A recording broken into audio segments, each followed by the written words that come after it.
Conservation Network, we believe there is hope for even the most threatened species. And we know it will take a community working together to make that hope a reality.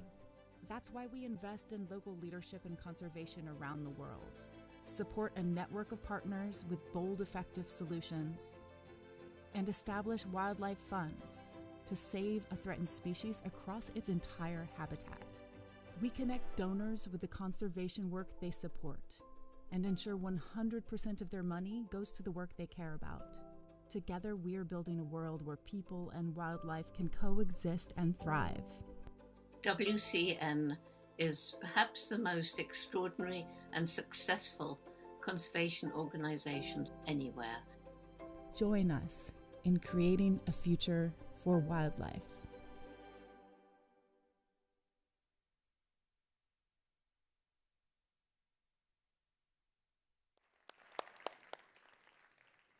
Good morning and welcome. My name is Charlie Knowles. I'm the president and co-founder of the Wildlife Conservation Network, and thrilled to welcome you to our 2025 Expo.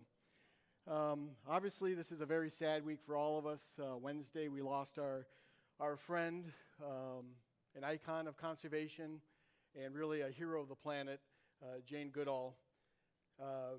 Like me, many of you grew up watching her on National Geographic as she wandered the forests of Gombe, redefining what we understood about chimps from their intelligence, their social behaviors, their use of tools, and for me, redefining our relationship with animals as really identifying them as sentient beings that have feelings, that have emotions, and deserve more than just a number, deserving names.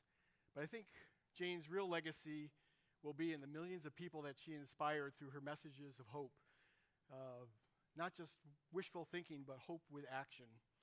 And also the importance of every individual and the difference that each and every one of us can make every day to help the planet. Jane loved WCN. She loved the Expo, as you just heard. And I think so much of that is because we, as a community, embody hope. The conservationists out on the front line, not only wishing for a better future, but having action. Jane always said, what I love about WCN is they get stuff done. And also Jane's belief in the power of each and every individual, not only just the conservationists, but each of you to show up, to take action, to support the incredible work in the field in whatever way you can. We were blessed at WCN. Jane was involved from the very founding of WCN, and over the course of the last 23 years, I counted over 40 events that she participated in. Never asking for anything in return. And she was on this stage many times. How many of you had the privilege of seeing Jane speak at a WCN event? How many of you had the opportunity to actually meet her too? Wow. Her legacy lives on. Many of you remember the years past where out here in the courtyard we set up a little table and a pop-up tent, and she would stay and sign books for people, and the line would go around the block, and it would sometimes take over 3 hours, but she was always there, always present for each and every person. Jane was a masterful storyteller, and I can't certainly do it justice, but I have 3 very short stories I'd like to. My wife is laughing at me. Oh. No, she's just smiling a lovely smile. 3 short stories I'd like to share about Jane. And the first one was in 2017 during the Northern California firestorms, if any of you remember those Napa and Sonoma fires. Jane was only scheduled to speak on Friday night. And she spoke. It was a fabulous evening. And later that evening, I even choked up at this story when Jane was with us. But later that evening, I got a call from a woman named Jessica who said, I'm a firefighter. I've been working up in Napa. It's always been my dream to meet Jane and hear her speak. After my shift ended, I drove down as fast as I could. I got to the Golden Gate Bridge. It was gridlock. I couldn't get across, turned around. And is there a recording of Jane's talk that I could have? And I said, well, Jessica, are you coming tomorrow to the expo here? And she said, yes. I said, well, I'll try and get you a recording. So the next day, Jane was actually here, and she just wanted to attend as a guest, just sit in the chair, same as all of you. So I told her this story about Jessica, and she said, let's have some fun. So she took the band out of her ponytail, let her hair down, put on dark glasses and a hat, sat right here. And then in my remarks, I called Jessica up on stage to thank her for her service. Jane came up, gave her a hug, signed a book for her, and the two of them had lunch. And it just speaks to Jane's commitment and her generosity of spirit for each and every one of us. The second story was last year. We launched a new Otter Fund. Oh, I'm sorry, wrong story. Last year, it was Jane's 90th birthday. And so she came down to Carmel, and we did the famous 90 dogs on the beach, which you might see some photos of here. How many of you were down there in Carmel for anyone on the beach? Nobody? You were on, okay, my wife and my son were on the beach. But Jane had always told me, she said, Charlie, everyone thinks my favorite animal is a chimpanzee. It is not. It is the dog. And so our family moved to Carmel, dogs everywhere. I said, Jane, come to Carmel. I'm going to give you a 90-dog salute for your birthday, which was fantastic. Made the New York Times and even Saturday Night Live Weekend Update, which is a high water mark. So Jane was down there, and the week before she was giving her talk, we were out in Carmel, and my wife said, that's Clint Eastwood over there. You should go invite him to the talk. And I'm like, all right. So I went and talked, introduced myself, invited him, and sure enough, he came and sat in the front row for Jane's talk, and afterwards, they ended up in the green room, the two of them talking and having a very animated, lovely conversation. And afterwards, I pulled Jane aside. I said, you do know that Clint is a committed Republican, don't you? And she said, with a wink in her eye, Charlie, it's what I call reaching across the aisle. And my final Jane story is from this April. She came down and spent a week with us when we launched the Otter Fund. And we did wonderful events. We spent some time on the water seeing sea otters. And we were with our good friends at the Monterey Bay Aquarium where we did an event, and Julie Packard was involved. It was really, really lovely. And then the final day I spent with Jane in person, she came over to our house and had dinner. And she and I took a walk down on the beach with our dog.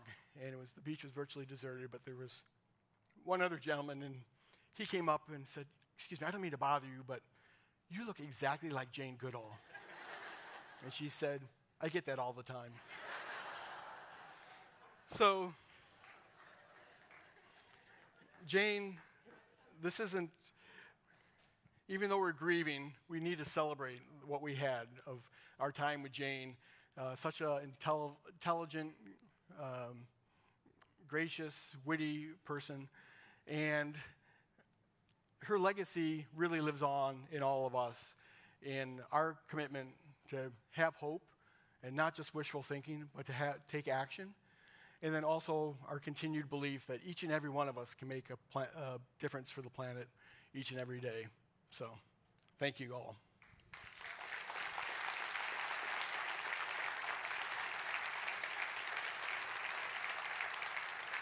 And now we can all get to enjoy what Jane loves so much, which is an incredible day of hope and connections and at our WCN Expo.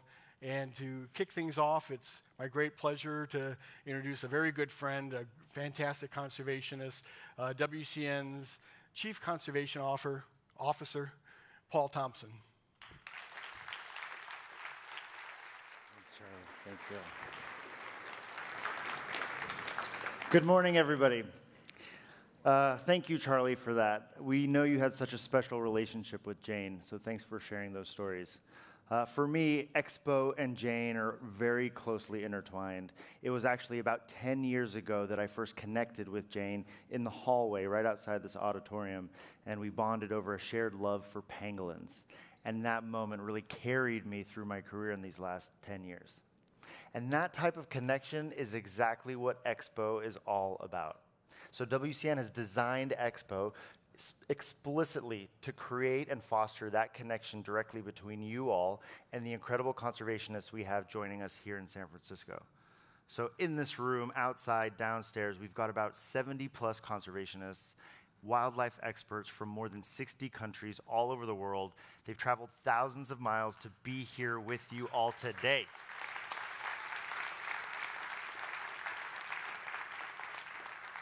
So my ask of you is, today is not watching a webinar. It's not watching TV. Please go find these folks in between the sessions.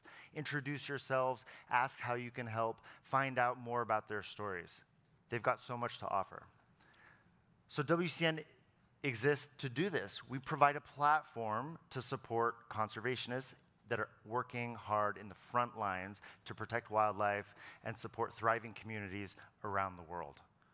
So what we try to do is break down those barriers that conservationists face and provide them things like resources, like critical funding, skills, training, other tools that they need to be really effective at their work.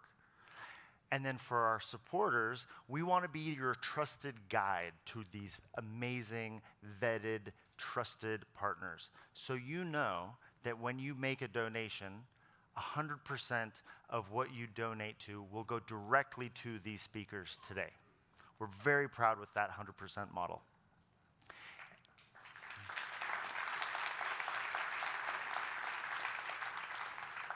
And everything WCN does is built on this backbone of transparency, accountability, and collaboration.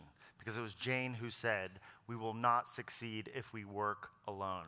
This has to be a group effort. So that kind of points us to all of you in this room, right? WCN is a network. It's a community of conservationists and supporters, and we want to put you all together and see what magic happens. So go out there and foster those collaborations, connections, relationships today. But WCN does more than just put on Expo.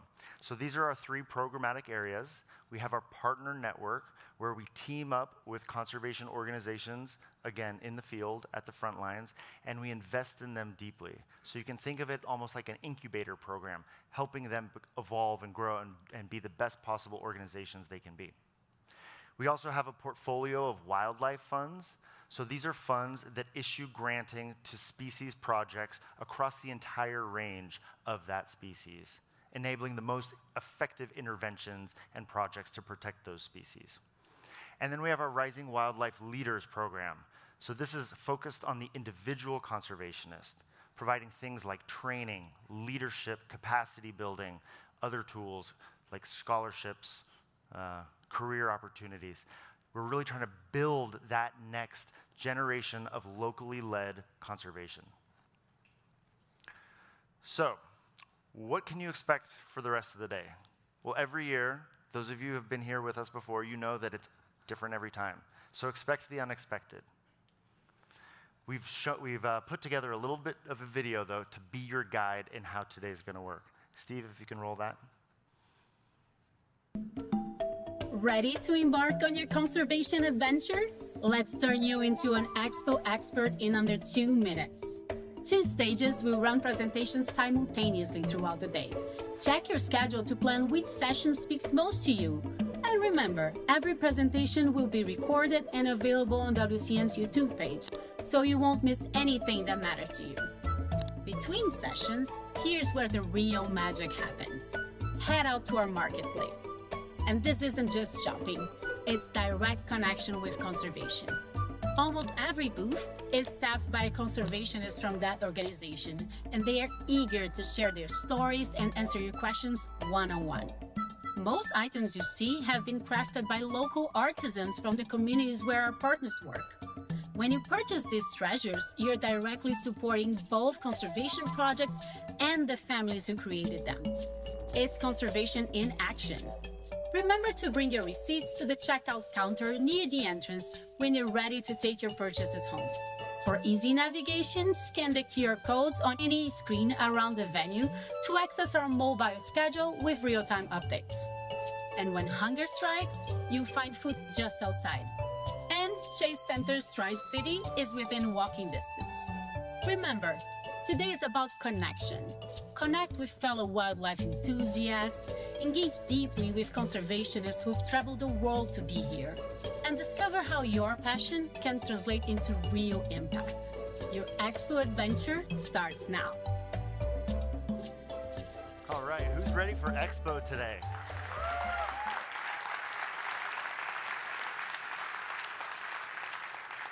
Okay, so we're about to dive into our first session, but before we do that, I want to give some thanks, right? Thanks to all of you for dedicating your Saturday to all this amazing conservation work. Thank you.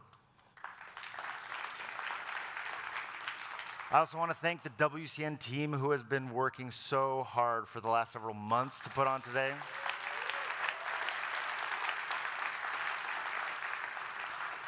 I want to thank Disney and Wilson Sonsini Foundation for being sponsors and helping enable today's to happen. And lastly, I want to thank the California Academy of Sciences. We partnered with them last night for a really fun event. Was anybody there? Okay, love to see this. Yeah, we had a great time. We hope to do it again, and I want to do a big shout out to them. Thank them for putting on that thing.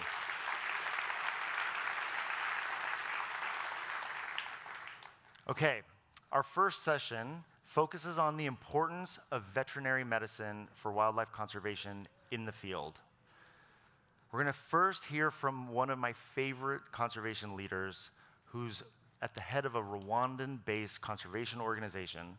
Then he's going to have a panel discussion with 3 other wildlife veterinarians and conservation experts. So right now, it's my great pleasure to introduce Olivier Nsengamana from the Rwandan Wildlife Conservation Association. Come on up, Olivier. Thank you so much. Wow, what a welcome. I love cooking. Yes, I know it's very early in the morning and I'm already talking about food, but I really love cooking. And one of the most things I love about cooking is actually the ingredients that it takes to come up with a very nice meal. I also enjoy actually serving a nice meal and see people enjoying it. So, ladies and gentlemen, the work we do in conservation is like cooking. It's about bringing so many ingredients or so many strategies to achieve the nice desired results. So over the last 10 years, our organization, Rwanda Wildlife Conservation Association, has been working tirelessly to save the endangered gray-crowned cranes. And we've been coming here at WCN Expo and bringing you all of those stories about the ingredients we are putting together to save these amazing species. We've been really bringing all of those solutions that we've been putting together. And from like the amazing conservation champions, like who every day are going out, they are using smartphone, they are collecting information really that is crucial to understanding and protecting the species. They dedicate a lot of their time, they protect the nests, they make sure like the chicks, they are hatched and they are fledged. To the amazing rangers who every day they go out, they protect some of the most beautiful wetlands like this one, Rugezi Marsh, that is the north of Rwanda, that is home to over a quarter of the whole population of cranes in Rwanda. We've told these stories of our amazing livelihood initiatives, like these groups of women who used to rely on using wetland resources, but they are no longer doing it because they are united in a cooperative that is making clothes and craft. We've told you stories of our amazing educators who do not rest. Every day they go out and they are wanting to inspire the next generation of future conservationists. We've told you stories of restoring degraded areas, stories of protecting a lot of beautiful places like this wetland. So many stories. I could actually stay here and tell you about all of those stories. We've also told you stories of when it's not working. Sad days do happen in conservation, like this mass poisoning. But overly, ladies and gentlemen, we've been able to serve you a nice meal. The gray-crowned crane population is increasing in Rwanda, and thanks to all the ingredients we've been putting together. But thank you. As I have been thinking backwards over the last 10 years, and I have actually realized there is one ingredient that I have not told you about properly. Many of you know that I'm a veterinarian. Yes, I'm a vet who ventured into saving wildlife. When I started as a vet, I quickly realized that actually treating animals is not enough. And that's why I created the Rwanda Wildlife Conservation Association to bring so many strategies together to help us achieve the desired results. So when we first started, our aim was to actually identify all cranes that were in captivity and remove them from these horrible conditions and take them back to the wild. And we no longer have any cranes in captivity in Rwanda.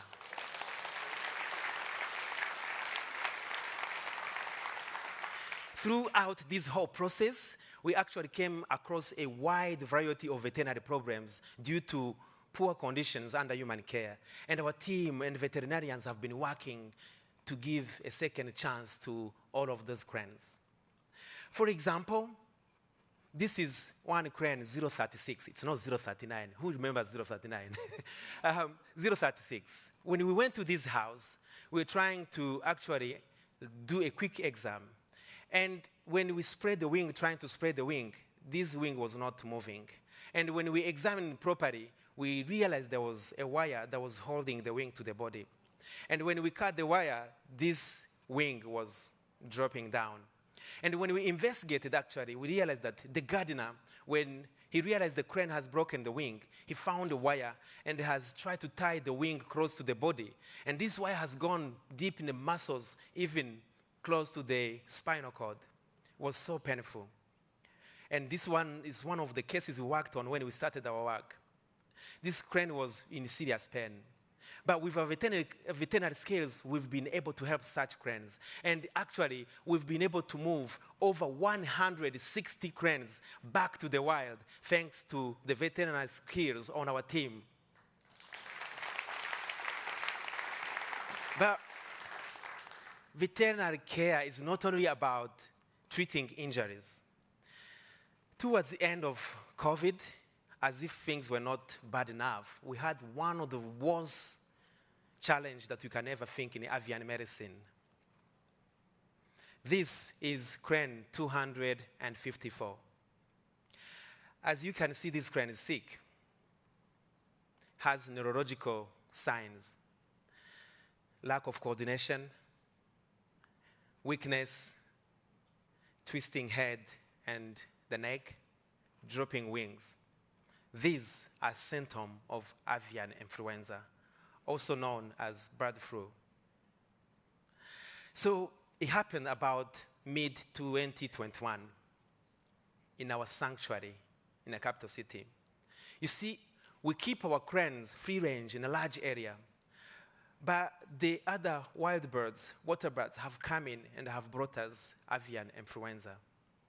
So when we started, we didn't know what it was, but we quickly moved fast to actually investigate and put measures in place to make sure whatever it is there does not break out.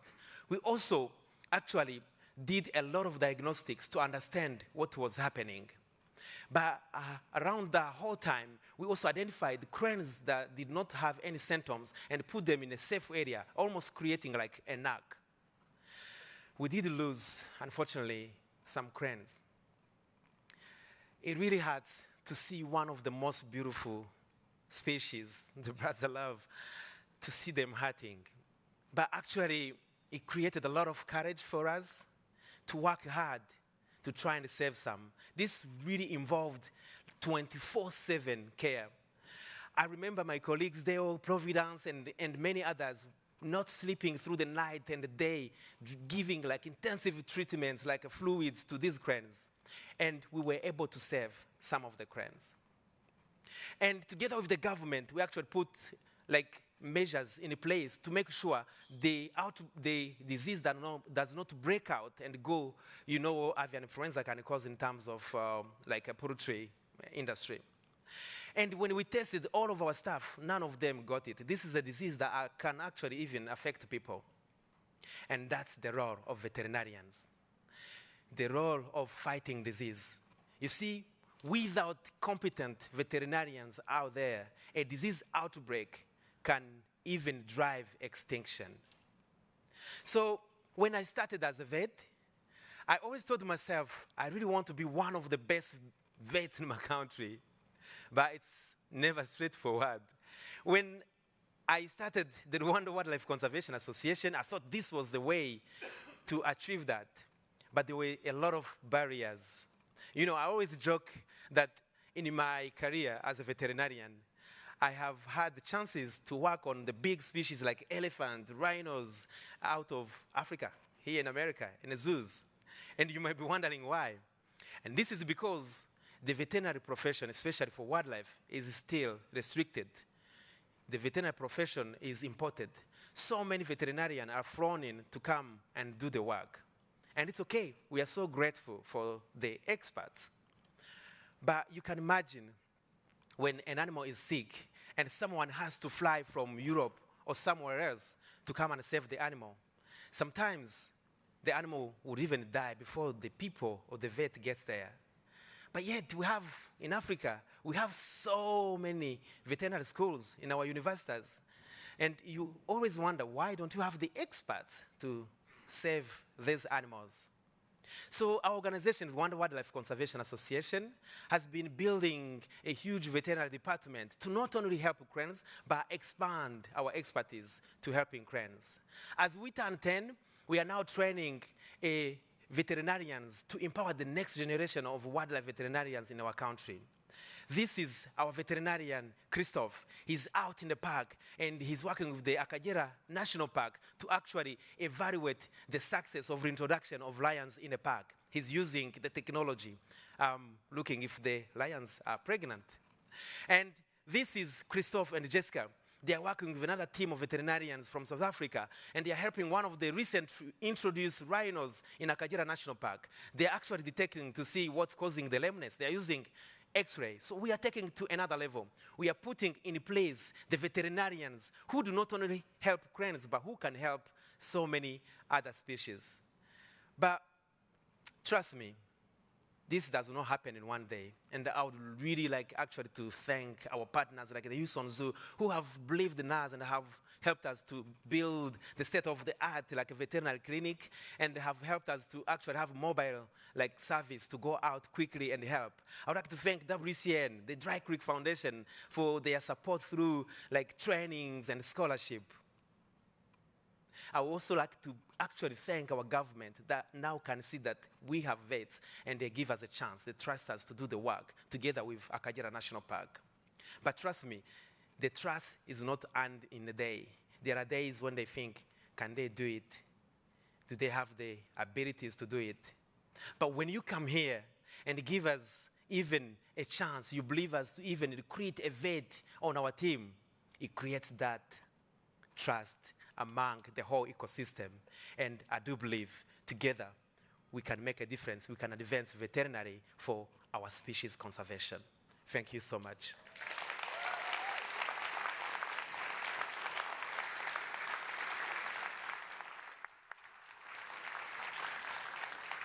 Okay, thank you. Thank you so much, Olivier. We have a couple minutes for questions. Right up on the screen here, you're going to see a QR code, and if you have a question, you can point your camera at this and submit your question online. So to get things rolling, though, I've got a question for you. So you mentioned towards the end there that building trust doesn't happen in just a day. Sort of, despite all the hardships you guys face day to day, what is it that keeps you motivated? What is it that gives you that hope that Jane Goodall speaks of? Oh, thank you so much. Yeah, when you talk about hope, actually, throughout my whole career, I went through like a lot of challenges, but actually, during COVID is when I realized like to be a vet is not just to be me and treating animals. It's about empowering others. And that's the time when we were under lockdown. We could not travel. And the community members, we realized they are the front line. And they would call us with cranes that have been rescued, and we can't go. And they came up with so many solutions. They are reuniting the cranes with the chicks. And we came up with this really idea of training the community members, our champions, our rangers, to make them like really the champions for helping wildlife. We gave them like skills in wild animal health, like the first aid, but also skills to remain safe and to know when they can call us, to know when they can actually able to save the animal. So recently, this has been paying off. There is one story that I would like to share quickly.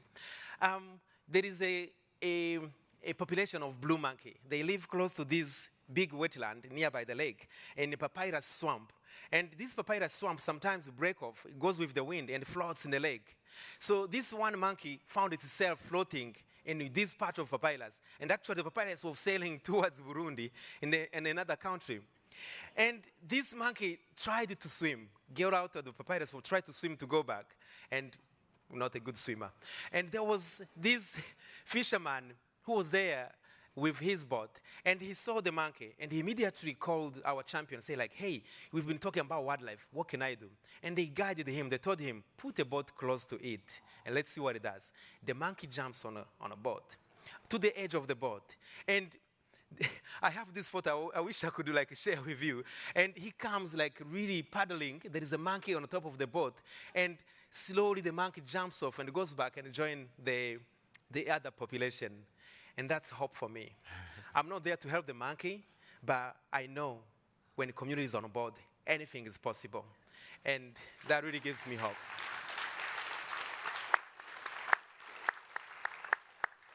Thanks for that. We're running a tight ship, so we're going to move directly into our next session, which is going to be a panel. So if the panelists and speakers could join us up on stage, we're going to get these chairs set up. And Olivia, I'm going to hand it over to you to host this thing. Oh, thank you so much. Thanks again.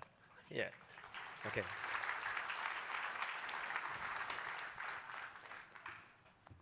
Go get him. Welcome, guys. Yeah, thanks. Yeah. Welcome. Thank you. Yeah. Thank you. Thank you, Frank. Yeah, thank you. All right. It's me again. I hope you haven't. I hope you have not had enough of me. But this time I'm not alone. And actually, I want to thank you for your time to join this session. And it's a great pleasure to be joined by these outstanding experts. You know, I'm going to not talk. They are going to talk this time. I'll be facilitating.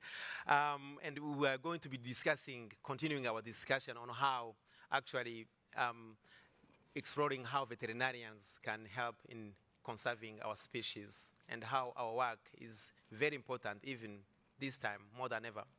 So welcome, guys. It's really good to see you. I thought you'd be coming in shorts and overall. Actually, I did think we should have come in our clothes in the field. But it's rare to see us in these jackets. But so let me start with you, Frank. Actually, let me introduce them. So Frank is the CEO of Save the Elephant, and we have Sharon Murindi, who's actually a veterinary officer with Kenya Wildlife Service, and she works across the free organization Save the Elephant, Gravy Zebra, and Iwaso Alliance. And Marcus here is the director of the WCN Rhino Recovery Fund. And yeah, so welcome again. So Frank, right away. Every time I think of Save the Elephant, and I actually really think of this huge campaign to fight the illegal trade of tusks, and so many other work at the community level. And one of the thing that is stuck in my head is the toolkit, where you have so many solutions, including the beehives. But today we are talking about the vet. I just wanted to ask you, why vet, and how are you integrating veterinarians into your work? Yeah, I think I'm the only non-vet on this panel, so I feel privileged. Well, the reason I'm here is because we had a burning need for a vet in northern Kenya.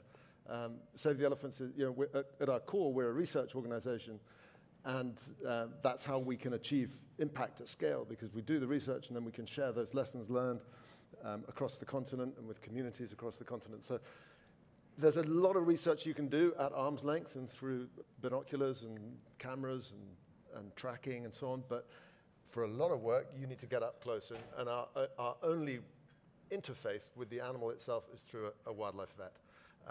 You can't fit a tracking collar, you can't take many of the samples we need without actually immobilizing an elephant or being able to diagnose an elephant, as Sharon does at a distance. So we urgently needed that veterinary capacity, but along with Shivani, I'm not sure if Shivani's here, from Iwaso Alliance and Gravy Zebra Trust, we realized that we had to get more veterinary capacity. So with many of you here today, we did a campaign to raise some money for a vet in northern Kenya. And we had the great good fortune to land with Sharon, who is, you're not the very first, but I think you're definitely the best, and I think you're the second wildlife. Thank you. The second female wildlife vet in Kenya, and you know. Yeah. Yeah, just doing a really extraordinary job. I mean, so I suppose collaring, a big part of what we do is tracking elephants and use that tracking data for a whole suite of different purposes. And that was like a major motivator for us, because we cannot do that work without a vet to do those operations, alongside all the work on genetics and microbiome and so on that we also need your help with. But I've spoken. I guess I've represented the elephant side of it. We don't have the zebras and the lions on stage. What else would you say? So like the scope of veterinary work in northern Kenya is quite broad. We like darting elephants and all these species is quite cool, but we do everything from disease surveillance. We do everything from sampling so that we can secure like a biobank for future research. We also do a lot of collaborative care with the community. I believe veterinary medicine should be inclusive of community work, and given that northern Kenya is such an incredible place where 70% of the wildlife is in community land, we also do work at the interface so that we ensure one health with the communities and people, with the wildlife and with the domestic species and the environment. So it's something that we really embrace in northern Kenya, doing veterinary work and focusing on the bigger picture, not just darting animals, because that's really cool. But once you do everything and you look at the bigger picture, you realize that veterinary work is not limited to just that clinical aspect. In northern Kenya, it's such an incredible landscape, so we do so much more than just clinical work. Sharon, I remember my colleagues met you recently, and they came to me like mouth open. They say like, there is this woman who's actually like working with brave zebra, lions, elephants. They think you are the queen of. I think she must get that a lot. Really, they were so much inspired. Yeah. But talking of all of these species, Marcus, I want to come to rhinos. And many people, when they think of rhino conservation, they do not envision like high-level veterinary interventions. And as I understand, the work of the Rhino Recovery Fund really is like relies a lot on veterinary skills. No, so would you please like tell us about that? Yeah. So for us to recover rhinos, which are obviously been almost poached to extinction in many places, is you do need to do a lot of translocations. And that requires specialist veterinary input. And that often is something that comes with experience, time, and what you're speaking here about is how do we actually share that experience. Then on top of that, there's a whole issue like with research in elephants. You need to be able to put tracking devices on. Yeah. Disease, unfortunately, isn't a big threat for rhinos, but occasionally you have to deal with that. And then what's become really apparent now in particularly lawless areas is the dehorning of rhinos to take the acid away that the illegal criminals are trying to get. And that is now a function that's been largely driven by experienced veterinarians wherever that's been conducted. So yes, as a core functionality for any population recovery is translocation. And in that role, there's going to be some form of animal handling, and you want to be able to have a whole suite of vets who are able to do it at a very good professional level. And that's sort of my passion now as part of from just Rhino Recovery Fund is to share this experience that I've been very privileged through my years as a wildlife vet to be able to gain in South Africa, head of South African National Parks. Yeah. So. And I know like most of the time, like as the director of the Rhino Recovery Fund, sometimes I think like if I'm, when I message you, tell me I'm in the field, like I'm here, I'm doing this, so you're transferring the skills. It's beyond giving grants or sitting or signing things. So absolutely. Yeah. But again, yeah, we are talking about like the role of veterinarians. But I just wanted to imagine, Frank, when we were discussing recently, we started talking about the veterinary work beyond the animal care, and you were really starting to bring some important really elements, and I wanted you to elaborate on that one, the role of veterinarians beyond the animal care. Yeah, Yeah. and also what do you think a quality of a good veterinarian is? It's coming. Well, it's like as you were talking about, Sharon. It's seeing you out in when you're working. You're like a magnet for attention. You know, the crowds quickly build, and you're an ambassador not just for the Kenya Wildlife Service, but you're an ambassador for wildlife in general, and you're the focus for all that attention, and seeing you channel that is wonderful. And I know firsthand how much you inspire people, because my 3 daughters all want to be wildlife vets now. Oh, yeah. Because of Sharon. And I think that goes much wider. And so I think that is a big role for wildlife vets.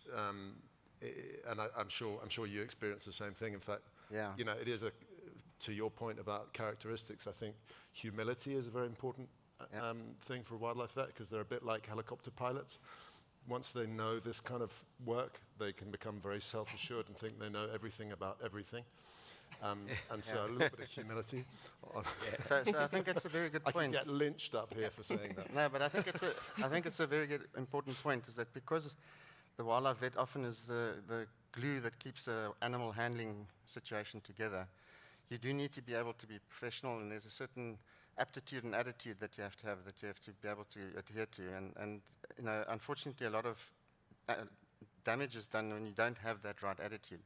And I think, Sharon, you'll probably share with me the need for that sort of humility, because you actually play a very key role at messaging what's going on, what's happening with the animal, and carrying that professional message across. And you can actually make or break an operation. Yeah. I'm just laughing at how Frank said, I'm a magnet for attention, and I'm the biggest introvert. But, so yeah, there is, as a wildlife vet, it is my duty to uphold veterinary standards and professionalism, because not only are so many people's focus on you, but you always have to ensure that a lot of these species that you're treating and you're handling, they're the last of their kind. So you have to be professional, you have to be willing to learn, you have to be willing to be adaptable, so that you can transfer those skills in the most professional way and ensure the survival of each and every single one of those animals and single one of those populations. So it's always good to just continuously develop yourself and uphold those professional standards.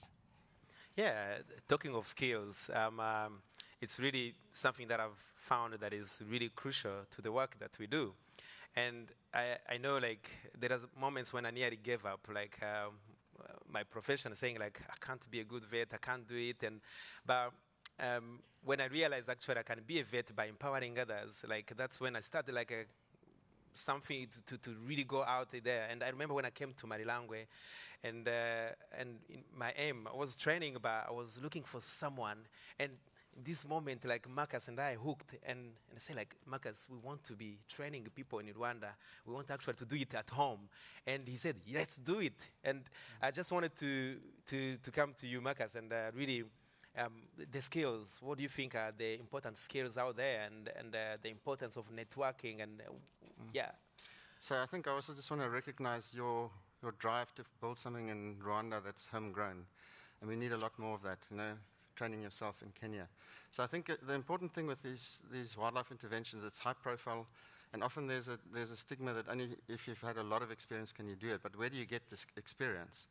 So I think that's why we found that like-minded minds to actually start working together. I've been very privileged to have a lot of experience in this field. Now, the best way I can take that forward and pay it forward is working with people like yourselves, you know, and really impart that skill in the most natural, and that's why we started this training course in Rwanda. And I think it's still going to become one of the best venues for young vets to get trained.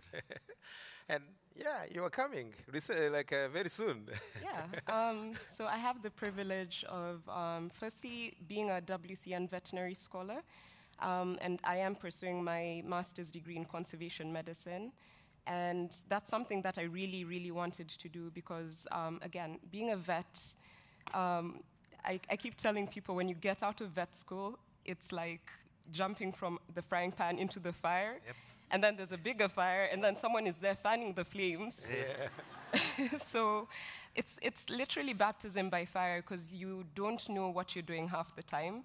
You're just praying it goes right. I'm on the phone calling different people, like, am I doing the right thing?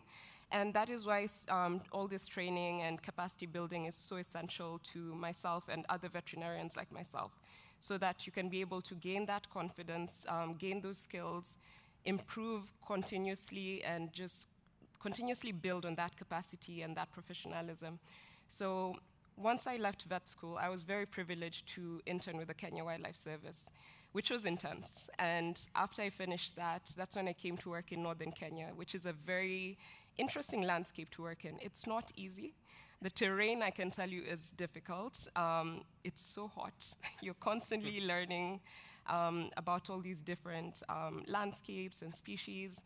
And the reason why I chose to do conservation medicine is it opens your mind so that you're not just a 2D vet focused on just one thing, but you're a more holistic person, so you're focusing on the bigger aspect of veterinary medicine and its input in conservation.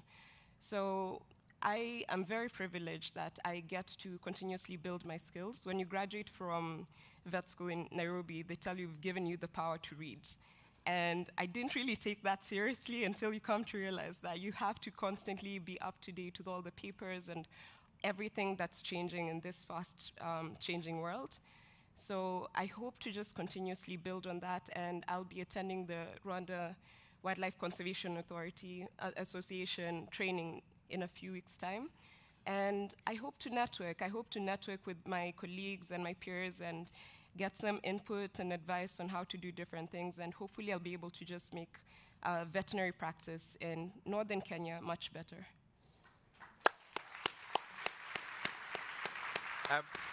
Olivier, yeah. that is the attitude. I was joking when I said humility. Yeah. That is the attitude. Absolutely. It's that continuous. Yeah. Just a little anecdote from what I've seen of Sharon and what that attitude translates to in the field. Sharon is out there literally from before daybreak to after sundown, bumping along these terrible roads, sometimes jumping in all manner of other transport, and she's worked to the bone with this in hot conditions, but when she jumps back in the car, she's not having a sleep or eating some lunch. She's pulling out her laptop and logging on to do her master's course in conservation medicine that she's doing remotely, and then filing her coursework when she gets home at night, and then filing samples. It's absolutely non-stop, and your commitment to that continuous, building of your understanding, that's inspirational, and it's not everywhere in the Kenya Wildlife Service Vet Department. And I think you are you're a standard bearer for that. So, yeah. Thank you so much. Yeah, thank you so much, Frank. I think actually, to be good veterinarians, we really need to understand it's not about one expert. It's working as an ecosystem. And I think, like, when we're discussing the participants of this course, we're saying, like, oh, these people look like they have a good experience. What are they coming to do? But it's about networking. In veterinary medicine, there is no case that is written in a book and you will find it to say, like, oh, yeah, this has happened before. Sometimes you just get these cases that you have never seen before, and you rely on actually connecting, calling. My call Sharon, hey, have you had this case? What shall we do? We are always like messaging this man, say like, we have this case, what can we do? And this is how we work together, creating a whole ecosystem of people working together. And really this gives me hope. And I told you about my hope, and actually I wanted to bring it to you. They asked me questions.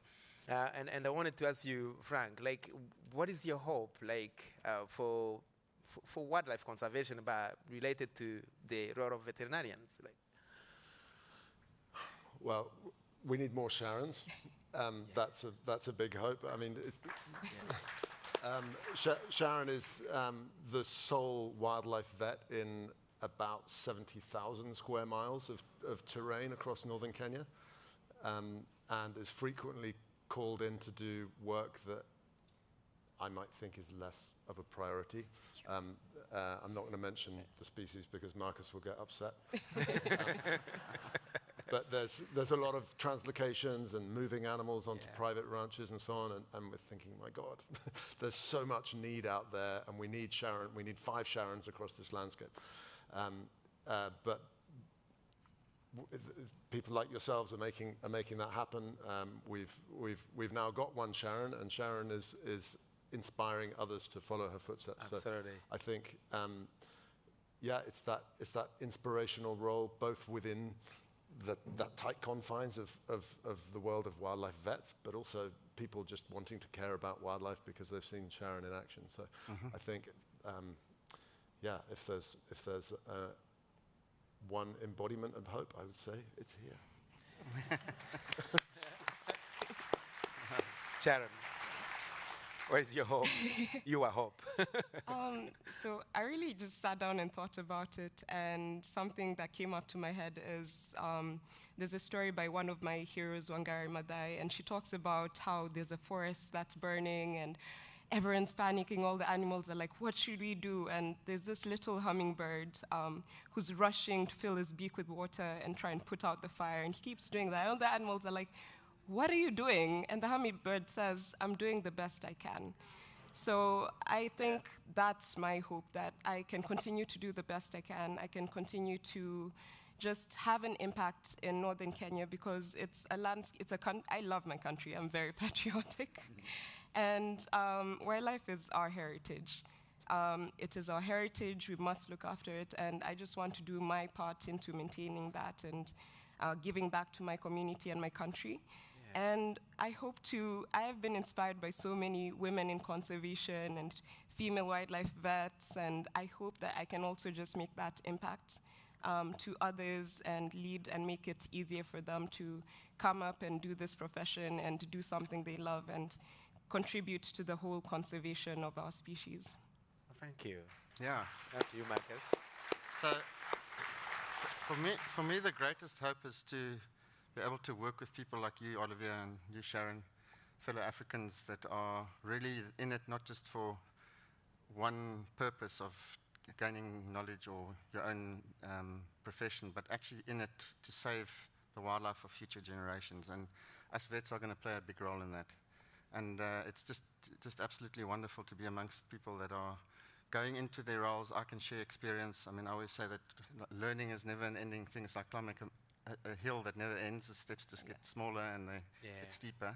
Yeah. So you can never stop learning. And I think sharing experience with enthusiastic young people is probably the most enlightening and happy experience that I can ever come.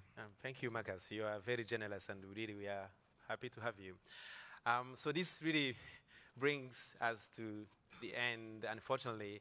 But I wanted to say, we've learned that veterinary intervention is not only about animal care, it's about safeguarding the whole species, the whole ecosystem, the future of conservation. And your investment is really crucial, and it can make a huge difference. And together we can build a healthier and really like a future for our species and our people. Yeah, thank you so much to our panelists, and thank you so much for your time and your interest in this work. Thank you. I think there might be some questions. All right, thanks guys, that was great. I'm gonna ask the first question, which is, Sharon, can I come be your assistant in the field? There's a long queue. I'll get in line. Okay, so I'm gonna stand here awkwardly while I take a few audience questions and pose it to you guys if we have a few minutes.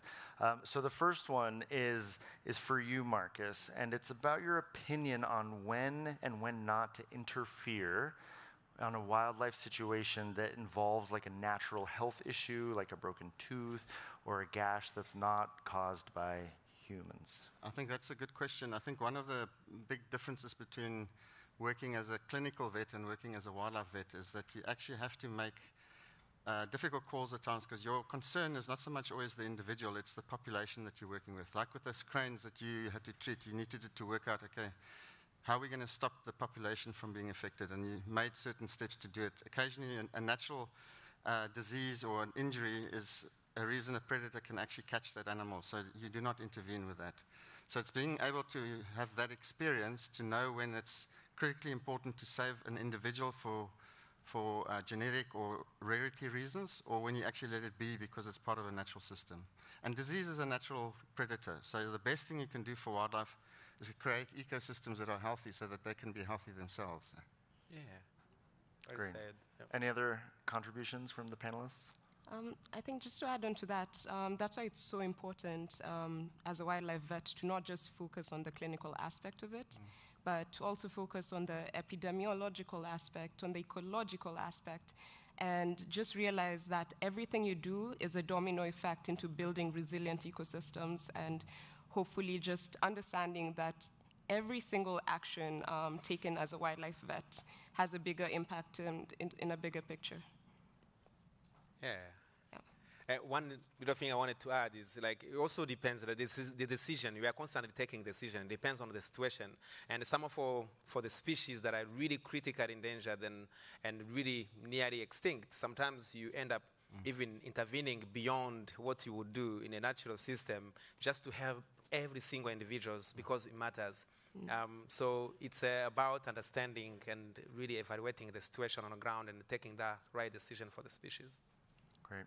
So we've spoken about the importance of building that expertise locally within Africa, but there's also roles that people outside of the field can play. And so one of these questions is related to that. It's about vet supplies and costs related to it. So I'm not sure who wants to take this.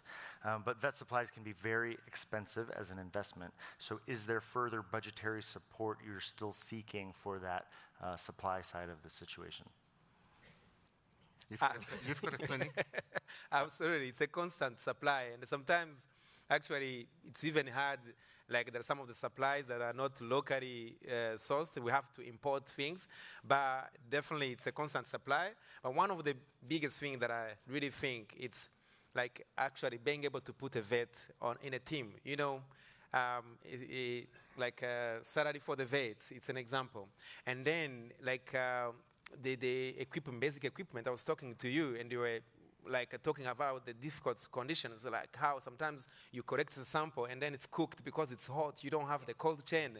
And so those are some of the needs that are really needed to make even our work even better, to collect the right information and respond like quickly, equipment, vehicles, all of those things. Yeah. Yeah, you wouldn't believe the difficulties keeping a solar fridge running when it's bashing around on those roads. Yeah. Question for you, Sharon. What made you decide to become a vet in the first place? And did that happen sort of since childhood or a young age? Yeah, I always tell people that when I was a kid, so my dad is a biologist and a biology teacher, and he used to take us to boring places like the museum and the national park and the animal orphanage. I'd say boring because kids are going to fun parks and other things at that age. And slowly that just started having an impact on me. And then I think when I was around 7 or 8, I saw a wildlife vet dart out of a helicopter. I was like, I want to do that.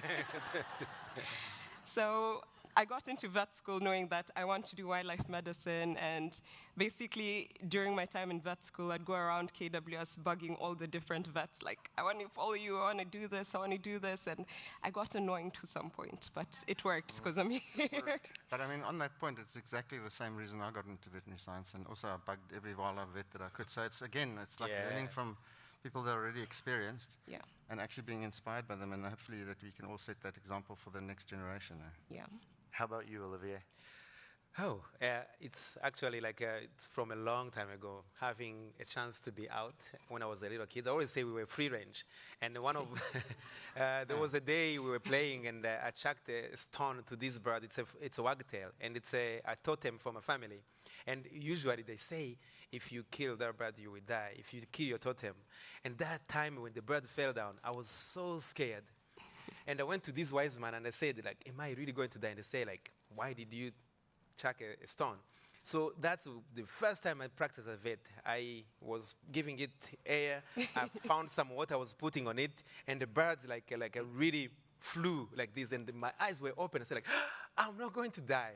And so I've heard that moment like into my heart, and I wanted to do things really that really actually related to life. And when I went to vet school, everything was coming back to me. And meeting the people who were working to save the gorillas, and my eyes were open. I can save wildlife? That's it. That's what I want to do with my life. Like, yeah. Great. Frank, a question for you. So in your role overseeing the Save the Elephants and the Elephant Crisis Fund, the goal is to see more elephants out there. So do you see a correlating rise in the need for more vet activity as there's potential increased human-elephant conflict? Yeah, I'd say our goal is numbers as well as habitat as much as numbers. But yeah, absolutely. I mean, it's difficult to disentangle the various factors, but across northern Kenya, because yes, there are more elephants, but there are more people, and also we have other factors like increased connectivity and cell phone connections. So when people see an elephant that's in trouble, they know about Save the Elephants, and they know about Kenya Wildlife Service, and they know about Sharon. So they're thinking, well, we know there's someone that can help, and so they will get in touch. Are they getting in touch because it's easier for them to do so, or because they've got more ability to awareness of the need to do so? It's hard to say, but certainly we're seeing. I mean, we never had the ability to respond before, but now we're seeing it also. Sharon is kept fully busy, and like I say, we could do with more of her. But yes, you get more problems the more you've got, but you've also when you're able to respond, you see more of the problems as well. All right. Okay, thanks everybody. I've saved this one for last because it seems pertinent. But are there any sponsorship programs for external individual vets here in the U.S. where people can help? And I'm going to answer that because WCN does have a vet scholarship fund. So people like Sharon are being able to advance in their career as wildlife vets. So if you're interested in supporting folks like Sharon out there, please check it out. Come talk to us at WCN. That's our vet scholarship fund. But I'm not just going to end on that plug. I'm going to ask you guys if you want to add anything to that in terms of like what else do you need in terms of resources or non-financial support from folks outside of your home? Well, I can certainly answer that from the Dry Creek Foundation and WCN making quite a bit of money available for this capacity experience sharing training, not only in Rwanda, but also in Zimbabwe, where there's a capture course that Sharon hopefully will join as well next year. And obviously this ability to work in different places and create these little hubs of experienced veterinarians that can start creating a network within Africa, I think is really worth supporting. And I mean, it's the in-field training which I think is the most needed. I don't know if you agree. Yeah, I completely agree. I definitely agree too. Yeah. Okay, that's all that we have time for. So thanks to our panelists and speakers today. Thank you. Thank you. So much. We're now going to break. We're going to take a break for 20 minutes, so please go out there, mingle, come find these guys, ask more questions, and be back in the auditorium in 20 minutes. Thank you.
Welcome back, everyone. I hope you had the opportunity to get to some of our booths and to talk with some of our conservationists. We're going to have plenty of more opportunities for that throughout the day. In this moment, I'm very excited to introduce you to our panel, our session on rainforests, tropical rainforests, and to introduce you to one of our newest programs as a kickoff of our Rising Wildlife Leaders, our Amazonia program. So we launched this program just last year, and I'm going to welcome to the stage our program manager, Nina Atius, who's going to give you a bit of a kickoff with it. Nina.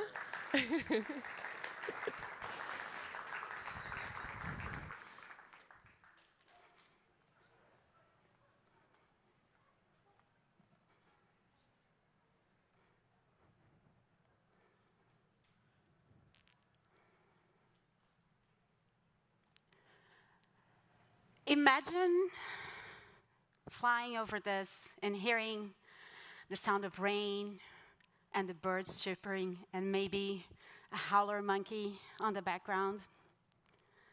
That is the sound of life itself. That's the heartbeat of the planet, the most ancient orchestra on Earth, the rainforest. Rainforests once covered 15% of the planet, but today only half of that remains. And yet, what is left is breathtaking. From the lowland forests of Nigeria to the rainforests of Costa Rica and Borneo, these ecosystems regulate our climate, provide fresh water, store carbon, and shelter half of the species we cherish. But this heartbeat is under threat. And if it stops, we will all feel it. Whether in the Bay Area, Bogota, or the most remote corners of the planet. Among all rainforests, one stands out, the Amazon. The Amazon produces 20% of the oxygen we breathe. It stores 120 billion tons of carbon, and it's home to 1 in 10 species we've ever discovered.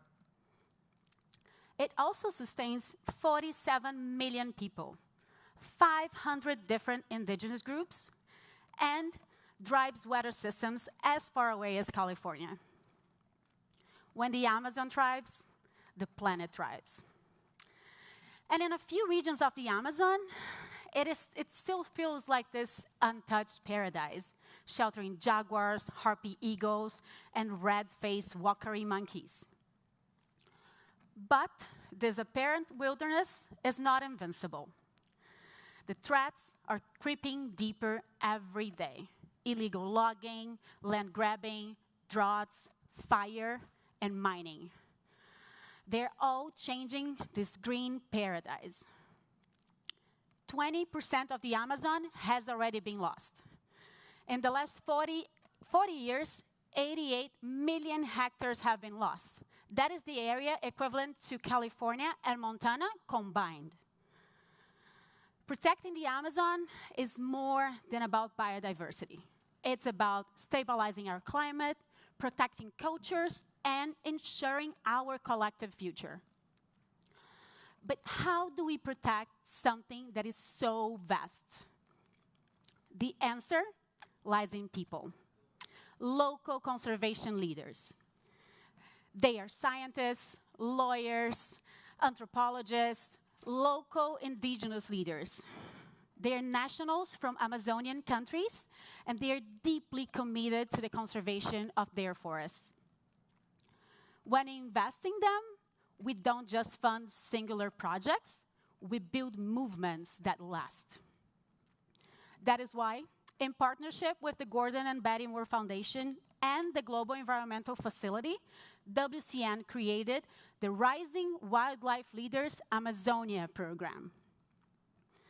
In this first cohort, we are connecting and supporting 24 emerging leaders with mentorship, training, and resources. We are removing barriers, financial, experiential, and educational. And we are building this strong network of peers and professionals, just like WCN's global partner network. actually. By investing in them, we are investing in long-lasting, locally led conservation that will persist long into the future. And the results are clear. In the first year of the program, our participants have made amazing impact. Mario and his organization are responsible for creating the first indigenous protected area in Bolivia.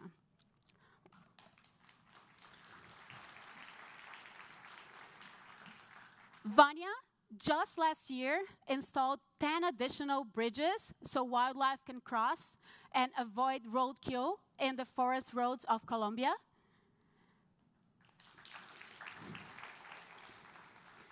And José's cooperative in Brazil has generated $45,000 for their community just through the collection of native seeds from their territory.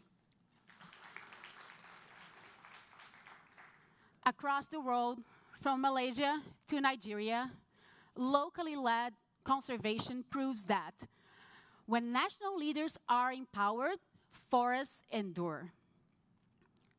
The world's rainforests are vast. They are filled with infinite species of plants and wildlife. But their survival depends on people, on leaders in forest nations, and on people, supporters like you here today. Here in the Bay Area, you may feel far away.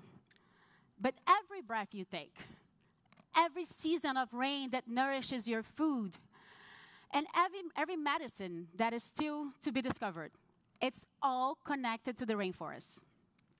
When you decide to support the rainforest conservation and its local leaders, it's not charity.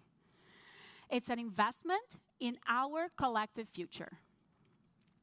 Together, we can keep that heartbeat alive so that the next time a child steps into a forest, they can hear that orchestra of rain and birds, and they will know the forest is still strong. It's still surviving. Thank you.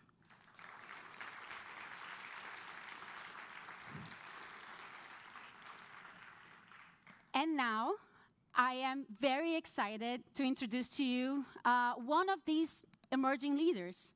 Mafe is from Colombia, and she works with the Amazon conservation team to protect land that is so remote and fragile that it still shelters uncontacted indigenous people. Her story is one of resilience and hope, proof that when local leaders rise, forests have a future. Here you go, Mafe.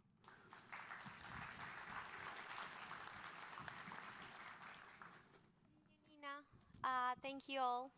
I feel a little bit outside of my environment, but so happy to be here.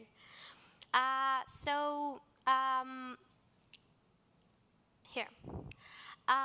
When you think about the Amazon and the life that have the Amazon, what comes to your mind? Maybe you picture a jaguar or an anaconda. All these beings are extraordinary. They remind us of Amazon richness and mystery. But there is another life in the forest that is equally precious and far more fragile. Indigenous cultures are disappearing even faster than the forest itself. There are 180 isolated indigenous communities and contacted tribes across the Amazon. They have chosen not to engage with the mainstream society and live as the ancestors did, relying entirely on the forest for survival. This work is not only about human rights. Protecting isolated peoples means safeguarding the largest remaining traces of primary forests in the world, and with them, the extraordinary richness of Amazonian biodiversity. It means defending the balance of our planet. That's why my work, my life, focuses on protecting the Amazon and defending the rights of people who call it home. But how do you guarantee the rights of people you cannot speak to? People who not even know what country borders are. The answer is, of course, simple and complex. Our work is about achieving two goals. First, ensuring their right to remain in isolation, and second, making sure they can continue to live in a forest that provides everything they need. And to do this, our team works on three fronts. The first one is research and monitoring in a journey of wisdom, science, and respect. We start with the stories of the Amazonian historians and indigenous elders. Then we add testimonies for park rangers, neighboring communities, even loggers or miners. And then we study satellite images so that we can trace life in the forest. And finally, with the guidance of elders and communities, we make just one distant aerial flight, not to intrude, not to interfere, only to confirm their existence so we can protect them. The second line of work is public policy, where the battle begins, the battle to have them recognized by the states and to ensure that the right to remain in isolation is respected, and of course, guarantee their territory. The third line, and most important, is working with neighboring communities, their closest allies. We teach them how to do monitoring the threats, and we work with local schools so kids can know about them, and we work with elders so they can continue practicing their traditional practices. For these communities, the isolated indigenous groups are not just neighbors. They are the forest itself. By protecting them, we are protecting the herd of the Amazon. Here is where Rising Wildlife Leaders program has been transformative. Working in the Amazon, most of the time, is a little bit overwhelming. Threats move faster than our solutions, but the program has shown me I am not alone in this fight. I have met colleagues from Amazonian countries that are protecting wildlife, strengthening indigenous governance, building sustainable economies, advancing legal battles for land rights, and their courage inspires me. Through this exchange, I have gained not only knowledge and skills, of course, but also a network of allies. We share solutions, and just as important, we share emotions. The program also makes training possible for people like me, people who spend long periods in the field, often without internet. Its flexibility allows us to keep learning while staying engaged in the forest. And on a personal level, Rising Wildlife Leaders has supported me through my greatest adventure yet, motherhood. 2 months after being accepted, my partner and I discovered we were expecting a baby. During our first Rising Wildlife Leaders training, my biggest fear was that I would have to choose between my daughter and my passion for the Amazon. But through this program, I realized I could do both. Through my colleagues, I found real-life examples of Amazonian parents who raise their children while protecting the forest. Today, my daughter Anna is 4 months old. Thank you. Today, my daughter Anna is 4 months old. She has already traveled with me to the Colombian Amazon. She joined us in our training in Manaus, in Brazil, and soon she will probably attend to COP30 in Belém do Pará. Most importantly, she reminds me every day why these fights matter. I want she to grow up in a world that still have isolated indigenous people. Thanks to Rising Wildlife Leaders, I now know it is also a shared journey. Protecting the Amazon means protecting people, culture, biodiversity, and ultimately is protecting life itself. Thank you so much.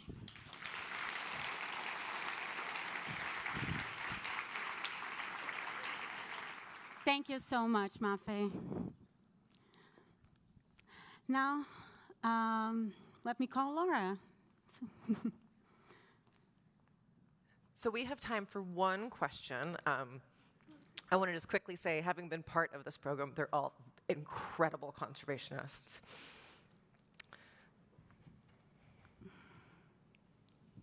So the first question that we have, and the only one we're going to be able to get to, Mafe, because Nina knows all of this.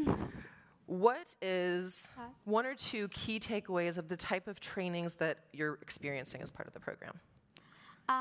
Okay, so I think that one of the biggest barriers that we have is that we are, all the conservationists that are part of the work, we're trying to connect to each other, but we speak 3 different languages, only like we speak Spanish, English in Suriname and Guyana, and Portuguese in Brazil. And not counting the 150 indigenous languages that we also have to face in field. So one of the most important knowledges that we're trying to get is to start learning new languages. So it is easier for us to start connecting. And I would say that the second one is all the related to finance and project management. Most of us, we are anthropologists, biologists, sociologists, so our relation with this finance world and project management is not very close. So that's another takeaway that we're all starting to learn. Thank you. Thank you guys. so much. So we're going to keep Nina on stage. Yeah. Thank you, Mafe. And we're going to transition to a panel with 3 incredible conservationists that you might recognize just a bit more than the 2 we just had on stage. I'm going to turn this over to Nina. Okay.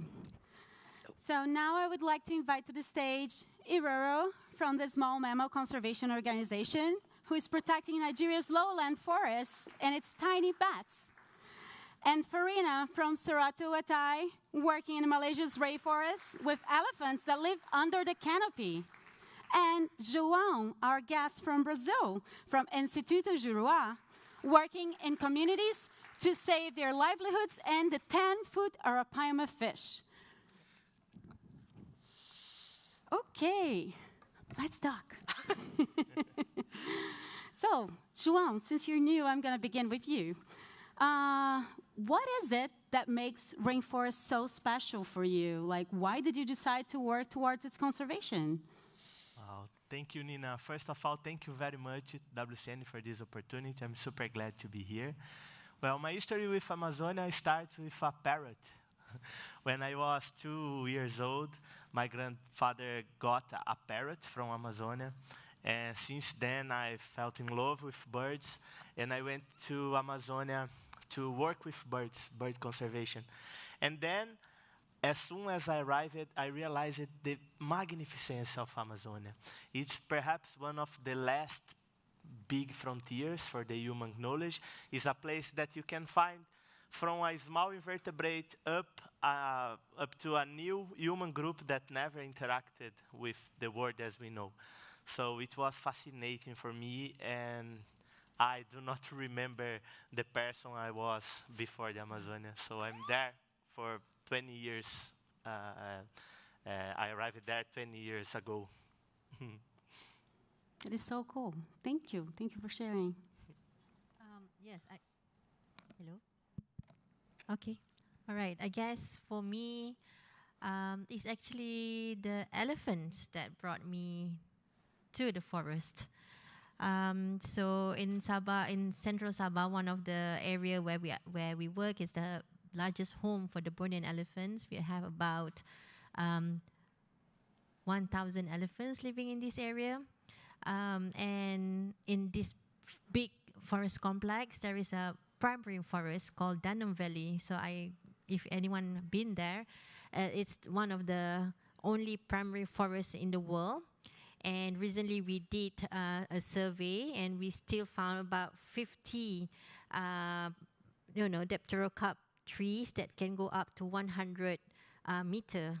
So if you stay at the base of the tree, you cannot see the top of the tree, And you imagine elephants is a big animal, and it live in a forest like this.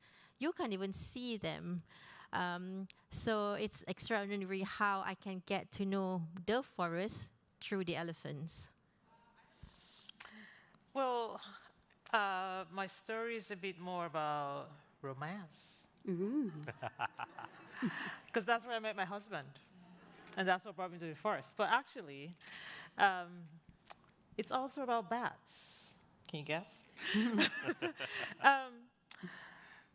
So I was on a course in Uganda in 2010, and someone was talking about this completely mind-blowing story about how someone, a PhD student, was in the forest canopy in West Africa studying bats, collecting flower scent, and the bats that visit them. I was mind-blown. That's the kind of stuff you see only on National Geographic. You know, it's like, in West Africa? I didn't know that was possible. So that got me there. And so when I started my PhD, I obviously chose to work in a forest. And I went to Nigeria's montane forests on the border with Cameroon. And if you're a bat biologist working in Africa, especially West Africa, you know that some of the species you will encounter, you wouldn't know what they are because it's not in the books, because they either haven't found them there or it hasn't been described to science. So I had a list of things to expect and things to look out for. And so when I saw this one bat, I was completely blown away. And many of you who are Expo regulars will have heard this story. I just was completely blown away by this amazing bat that had huge ears. If you saw my ears last night, massive ears and a round button of a nose. But that excitement quickly died down about 8 days into making that discovery when we ran out of the forest because of fires. So I came to the forest, met my husband, fell in love, found the bat, got excited, but then raced for my life. And that fire threat, that's why I wanted to save that place for those bats and for people who might want to find love in the future. And I think fires is not the only threats. I mean, in Nigeria, you have fires. Back in Borneo, we have now threats to our forests, like the development of highways, for example. Exactly. And it's very alarming as well, because usually when they plan, this development plan, they never include the needs of like big mammal like the elephants. So that means that, it's like a fabric. When you tear them into smaller pieces, now elephants have more chances to go regularly, see people. People feel not safe, and because of that, conflict increase. So it's a new threat that every time we have to face this, and it's never-ending battles for how can we make people understand the importance of the forest. And we always put band-aids, right? What you call them on the band-aids. Band-aids. You never want to try to prevent the root causes of conflicts. So yeah, I guess, is that the same for you too, João? Yes, actually, in Amazonia, we have a long list of threats. Illegal gold mining, for example, deforestation. We have been losing like 6,000 soccer fields per hour in Amazon. So it's very concerning. And we also have a problem, which is the overexploitation of species that can lead to extinctions and also can compromise the food security of local communities.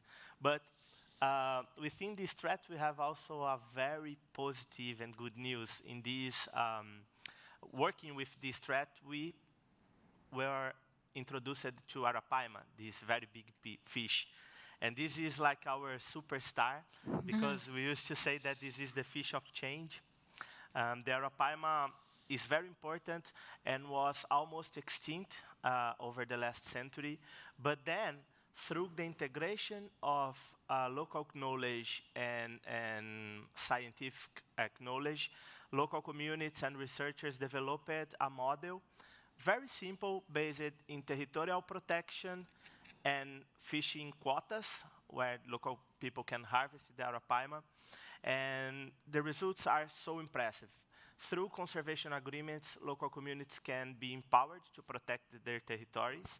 And in those managed places, the wild population of arapaima increased 600% over the last 15 years.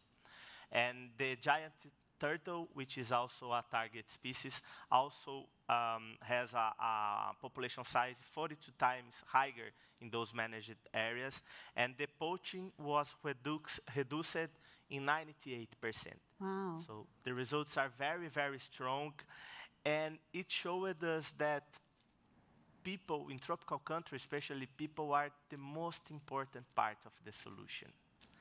There's no conservation in long term if the region is doomed by misery and poverty.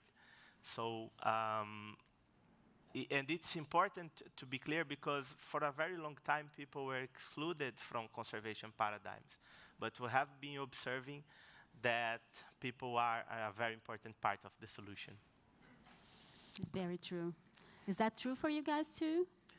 Yeah, I mean, it's a great thing you said community, because that massive fire I was talking about that happened in 2016, we lost hope, but spoke to people and found hope. Because we have now developed an early warning program that is literally deployed by the community on the ground. And I have to tell you this, as a PhD student, bright-eyed, 2 years in, really keen and curious to collect all these amazing results, when that fire first happened, I was totally devastated. For 3 weeks, I couldn't do anything. But when you really get to work with local people, and you find out that we can find solutions in what they're already doing, because they had solutions, but we needed to help coordinate. You know, that's kind of where we came in. They were already fighting fires. Someone talked about hummingbirds. It was Sharon hummingbirds trying to put out fires. They were already doing something. They were doing their very absolute best. But we came in and just said, you know, maybe some technology might help. We brought in weather stations. And then we brought in the next thing and the other. And before you know it, people were walking in the forest instead of using buckets like a hummingbird to go put out fires. They now have big backpacks that can take 5 gallons worth of water and go put out. But it's the local community. And they already have laws. We just helped them type them up. They had laws. We just needed people to be communicated to about those laws. And really, it really is about the people. If you come in as a conservationist, you're just facilitating or helping or coordinating. And for me, that's really special, that we can work with people and find hope and solutions. I'm sure, I don't know. Yeah, for us, it's not. There are many people in the community, but the most important is the young people. Mm-hmm. So I don't live in this area where they want to build the highway, but I get so much enthusiastic and the spirit to fight, because there's a group of young people that came to me and said, we want to do something. We know that this highway will pollute our water catchment. It will, you know, we can't go and get resources anymore that we need, like medicines and things like that from the.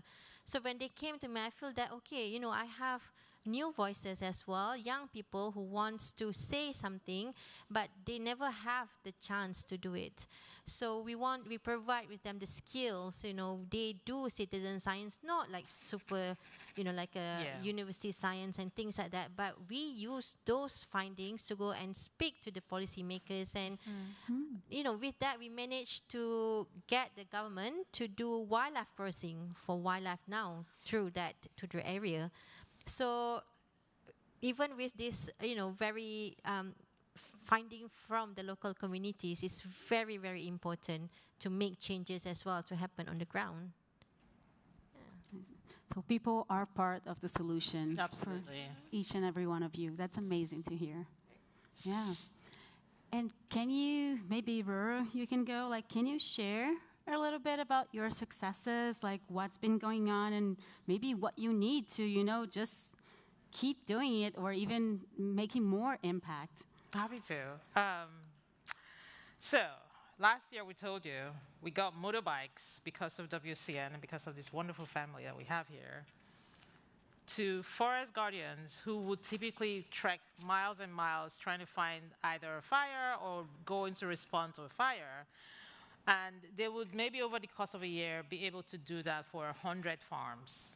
But because of those motorbikes, we basically sped things up, and we had 10 times the number. We went from 100 to 1,000.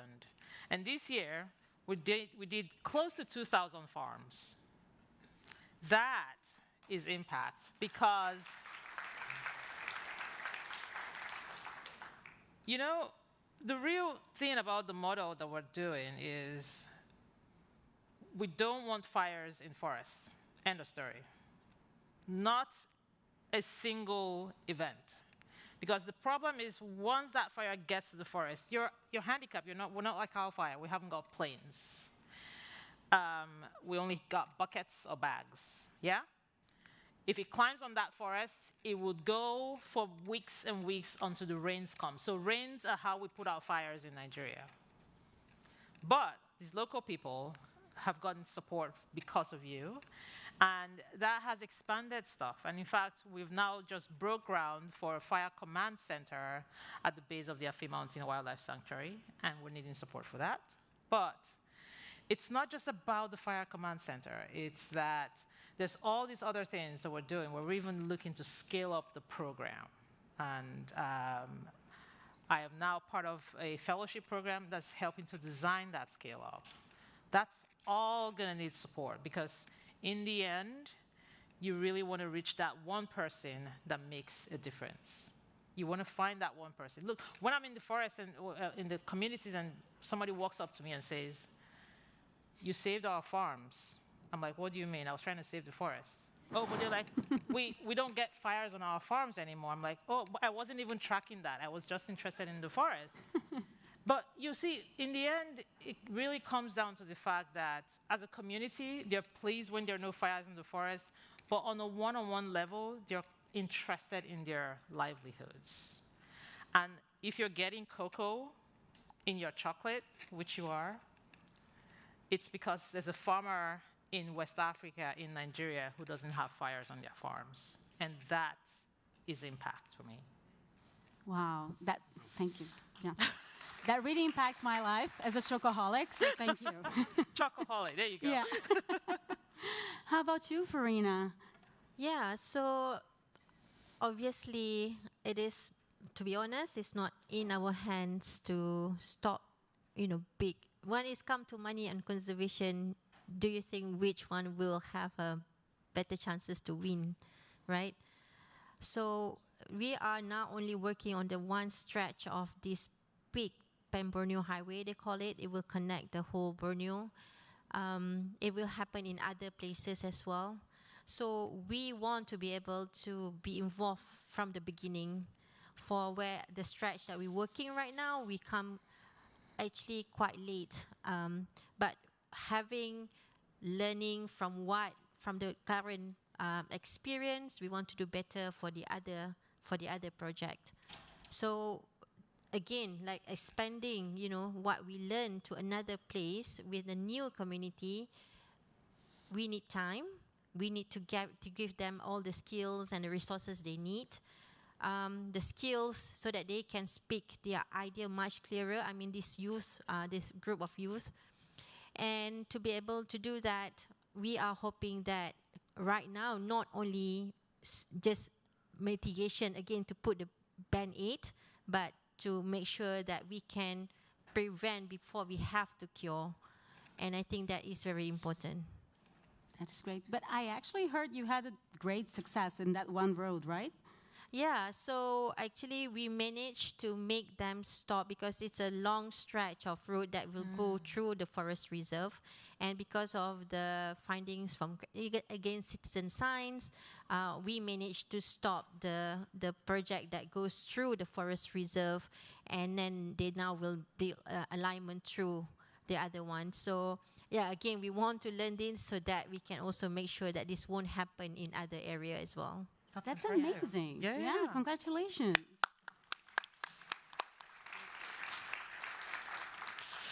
How about you, Juan? Do you want to share your successes and maybe what's next? Yeah, sure.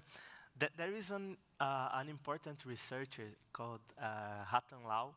He used to say that when people are starving, and in poverty, they pass their suffering to the land. And we believe that the opposite is also true.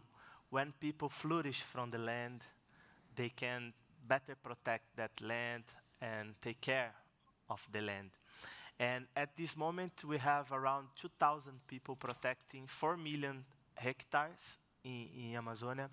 And those people has a very, very beautiful history because they moved from a very, very bad condition to a very happy life. For example, 10 years ago, you would arrive in this community and see only men and pigs. All the children and women left the community to try a better life in the city. And now, through the sustainable management of the giant Arapaima, they are back to the community with colorful houses, and they are much more happy. So this is a concrete example on how happier people can better protect the environment. And now the idea is to expand this model to 15 million hectares, which is the size of the Illinois state. And the cost of this protection, because they spend 24/7 protecting the nature, and the cost is 20 cents per hectare per year. Oh, I love those numbers. Very, very cheap Wow. and very, very efficient.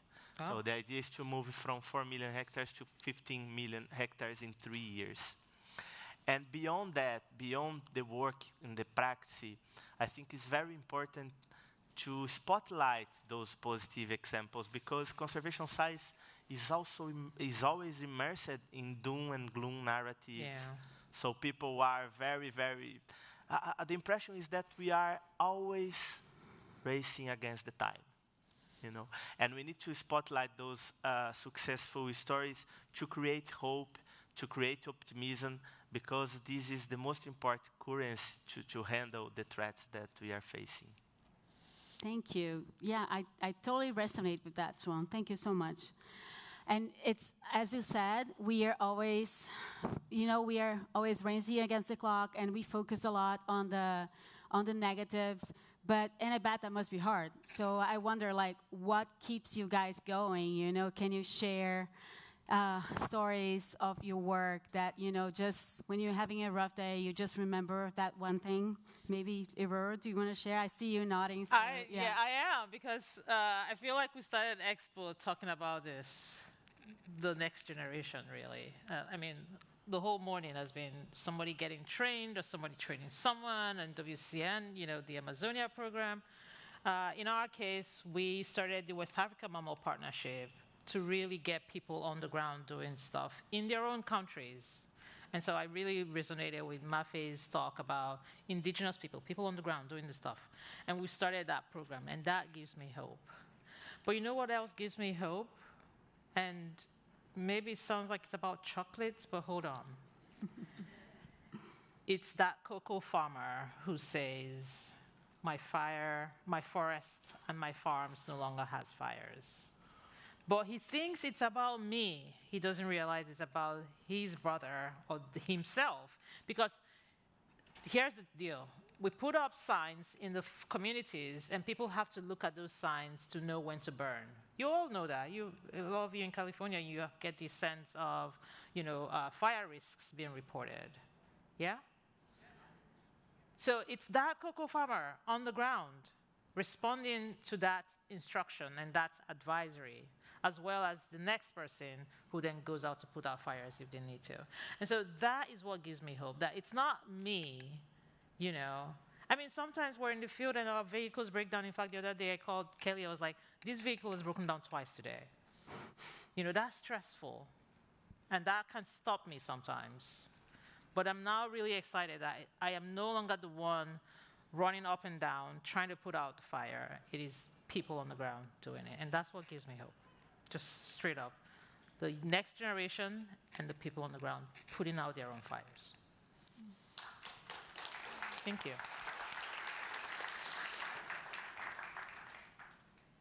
I guess for me, more or less like Iroro as well, to see how people on the ground, like struggles when elephants are behind their backyard, coming in.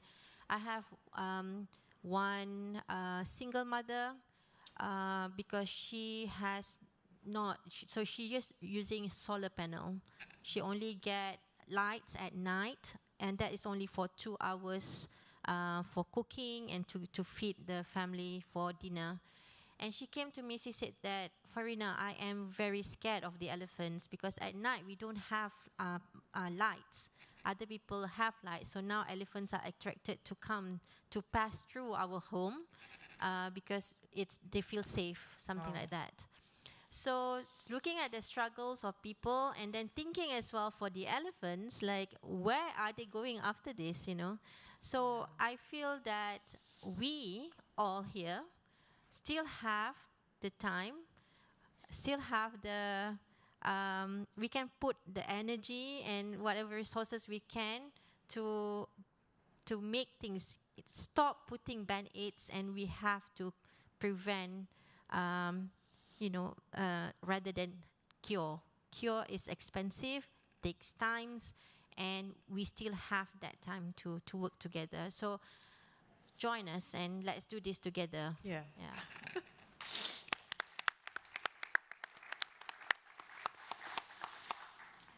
It was lovely talking to you. You guys are so inspiring. Thank you so much for sharing. Do you guys want to add anything, or we can open for questions? Questions. Oh, by the way, we need 2 vehicles. What? We're trying to buy 2 vehicles. I forgot to say that. It was in my notes. Nice one to sneak in, so I'm going to awkwardly stand up here next to these guys because we do have a moment to get a couple of questions from you. I will say, as you guys are in the process of adding your questions into the QR code, panels like this, to me, are what makes WCN so special. How often do you have a conservationist talking about the smallest elephant in the world, the largest fish in the Amazon, which, by the way, are the same height, elephant, and length fish, and some of the smallest mammals in the world, and having cohesive paths forward to protect species and face challenges?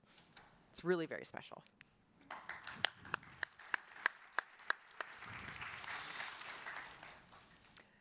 So the species that you guys work with are not the most charismatic or perhaps the most well-known. And so that has to be a challenge when working in these audiences. And the question that we have from the audience is, how do you approach communication about your work with audiences like ours when you are working with when you aren't working with some of the other charismatic species that other partners are? I can go first. Yes, I have the most uncharismatic species on the list. Well, I wear a mask to draw attention. And yesterday I had that yellow, bright cape wing of a bat. In the end, you have to reach people where they are. If I wear that cape in the village, it's hot. It will be very uncomfortable for me, and I will not look very cute to them. But in the U.S., there's a Halloween tradition and costumes. I'll do it. I love it. I love Halloween. But when I'm in the forests, the people on the ground want to hear, how does this bat help me? Oh, you want to save a bat? Great, but how does it help me? And then you start to get into breaking things down, and that's where you kind of go from scientist to communicator. And I really am grateful for all the opportunities I've learned, and through WCN too, because I don't know if you know, we get a lot of coaching on speaking here. So I've learned a lot about how to communicate, and you take what you get. But then you keep trying. It's a non-stop attempt at what's the best way to get across. And that's what I do. That's just, yeah. For the Asian elephants, I guess even in my community, when they draw an elephant picture, it will be with the big ears. So you thought that elephant is something very well known, but Asian elephant, I guess, get less attention, less focus than the African elephants. And we only have like 55,000 wild Asian elephant left, and only 1,500 of Bornean elephant left in Sabah. And back in my country, a lot of people have respect toward the elephants, but now because we changed so much of the habitat, elephants have less role to play. They are the engineers of the forest, they disperse the seeds, but they can't do it anymore, and more people are looking them as a pest now. So, I mean, for us to, and sometimes people always thought that our elephants are pygmy. You know, pygmy elephant, it used to be like this size. We don't have pygmy elephant in Sabah. It's tall, it's huge. Our adult males can reach up to 9 feet. So it's like a normal. But if you're having this kind of perception, then you feel that, oh, it's really easy to manage Bornean elephants because they are small. But they're not small. They're quite, you know, people are scared of them. So to be able to also spread that news, the real fact, and hopefully then people will pay a bit more attention to the Asian elephant, and especially the Bornean elephants. And Farina, correct me if I'm wrong, but you're the only conservationist working with Bornean elephants. Yeah. So you're the only one sharing these stories. Yeah, so the Borneo island is the third largest island in the world, but elephants are only found in the north part of the Borneo island. And yeah, we are the only organization that work focusing on increasing tolerance and hopefully save the elephants, the Bornean elephants. Yeah, that's impressive. Thank you. Yes. Guys, it's really hard to compete with penguins, with elephants, with monkeys. But please, open space in your heart to meet this big fish. It's amazing and it is incredible history. Please, believe in me.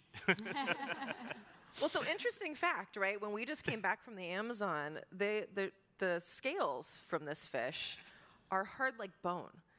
And they actually were used way back in the day by the US military to try to prevent bullet strikes as armor.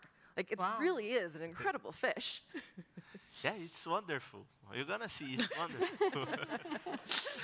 Help me in thanking our panel.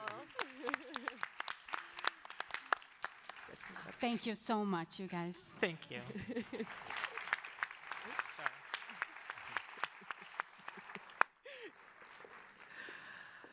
I would like to welcome onto stage our next conservationist, one that you guys know all too well, probably because of his terrible cheese jokes. But Sam Williams with the Macaw Recovery Network does his work in Costa Rica. And welcome, Sam. Thank you.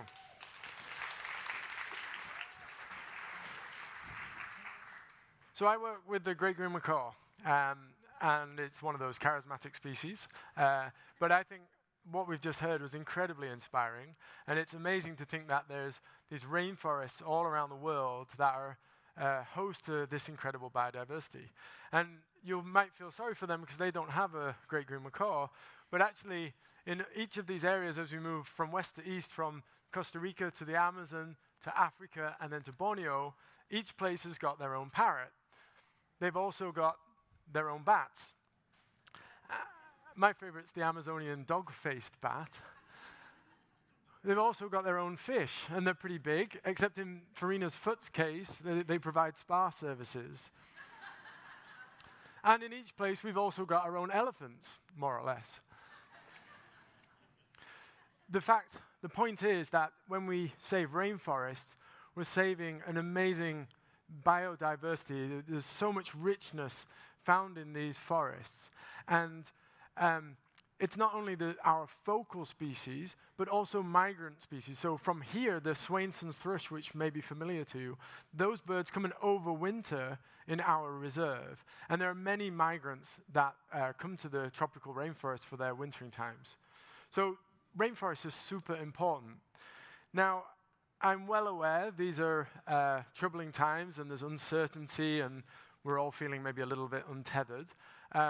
And you don't want to hear doom and gloom. But to put our work into context, we have to look at the threats to understand what we're doing and why we're doing it. But I promise you we'll get through it quickly, as quick as I can. And by the end, you're not just going to feel hope, but you're going to feel confident that you can have an impact. So the first challenge we face is habitat loss. And this is just so familiar to us now. We've heard it so much. But I want to try and find a way to explain this that you really feel it. So I've taken the Bay Area, and I'm going to use some really fancy graphics. here. And over the course of 2 weeks, we're going to lose all of the habitat for us between Palo Alto and the airport. We're going to take out all the roads, the houses, the restaurants, all of the infrastructure. And then we're going to wipe out Berkeley and Oakland too. Is anybody from any of these areas? Yeah? Yeah, I'm really sorry. So now the people from these areas, they've moved into San Jose and San Francisco. So you've got that conflict. Farina talked about conflict with elephants and people and things like that. So you've got that challenge where there's just too many people, and unfortunately, they're not all going to make it. Second point is fragmentation. So you live in San Jose, but you work at Salesforce, and now you can't get there. And that's particularly because in these, this desert area, there's quicksand. And when I was growing up, quicksand was really a big problem. And if you can get past the quicksand, you're made to talk at a podium and do public speaking. So there's no way you're going to risk to cross this area. The third threat that we face with rainforests is habitat degradation. This is a mountain almond tree. It's 180 feet tall. This building, this is a 2-story building. This is on our reserve. And so you get a sense of the scale of this incredible tree. I've learned this new word recently. They're multicentenarian. This tree is probably about 600 years old. And the mountain almond is the most important food source that feeds the great green macaw. They also provide nesting opportunities. So when we cut down a mountain almond tree, the macaw's losing food, but it's also losing a place to nest. And they're not like a Swainson's thrush. They can't make their own nest. They just don't know how to. And 9 out of 10 mountain almond trees have already been cut down. That's before they were protected. And even now, there's illegal logging where we're still losing hardwoods like the mountain almond. I love coffee. Anybody here like coffee? Okay, so you're in San Jose. You can't get coffee in the store anymore because there's just so many people and it's bought as soon as it appears. But there's 100 coffee shops. But we're going to lose 9 out of 10 of those coffee shops. This is what we're left with. And remember, you can't get to San Francisco. So this situation's really quite dire. Now, is anybody unclear about why we have endangered species? Why these species are threatened and they're struggling to survive? I'd hope that these examples make it really clear to... It certainly did for me when I was messing around and coming up with this. So we've got to protect the rainforest. At Macaw Recovery Network, we believe that we can't afford to lose any more rainforest. And this is our reserve. Everything you see in this photograph is protected, and that's thanks to incredible donors, like many of you are here today. And when we protect this forest for the parrots, we're protecting it for all other species as well. When we look at a map, the red line here is our reserve. It's about 520 hectares. And then the blue areas are sort of my wish list that my board of directors get a little nervous about when I start saying, oh, we need to protect the next door and next door. And if we look at the bigger picture, we've got the blue areas is the wish list, and then the yellow areas are other private reserves. The white areas are national parks. The dark green up in the north there, that's all rainforest, and it's all the habitat, the nesting areas of the great green macaw. And my goal, my ambition is to protect it all, to find a way to protect it all. We can't buy it all, so we've got to partner with these private protected areas and also other landowners. And through partnerships and collaboration, we can create a large protected area that can house can home the great green macaws. But to protect the forest, to buy the forest, protect the forest is one thing. To safeguard it into the future, we need to work with communities, as you've just heard. So in 2020, we launched the Women Rangers program, and local women who don't have the same opportunities as local men were trained to do, at first they were trained as field biologists, and then they became habitat restoration specialists. We're going to come back to them in a moment. We're also working with local kids. We want to inspire them, raise their awareness, and get them excited about parrots. That's already paying off, and we've got high school kids who come and do their work experience with us. And it's the Women Rangers that are training them. The Women Rangers are also now training the second iteration of this project. And here the new ladies from communities around the reserve are learning about habitat restoration. The nice thing about habitat restoration is the results are very quick. This is Gendry, stood next to a tree that she planted 1 year earlier. the growth is really remarkable. And here's Marielena and Gendry. This is an area which was 300 trees were planted, and these trees are now 4 years old.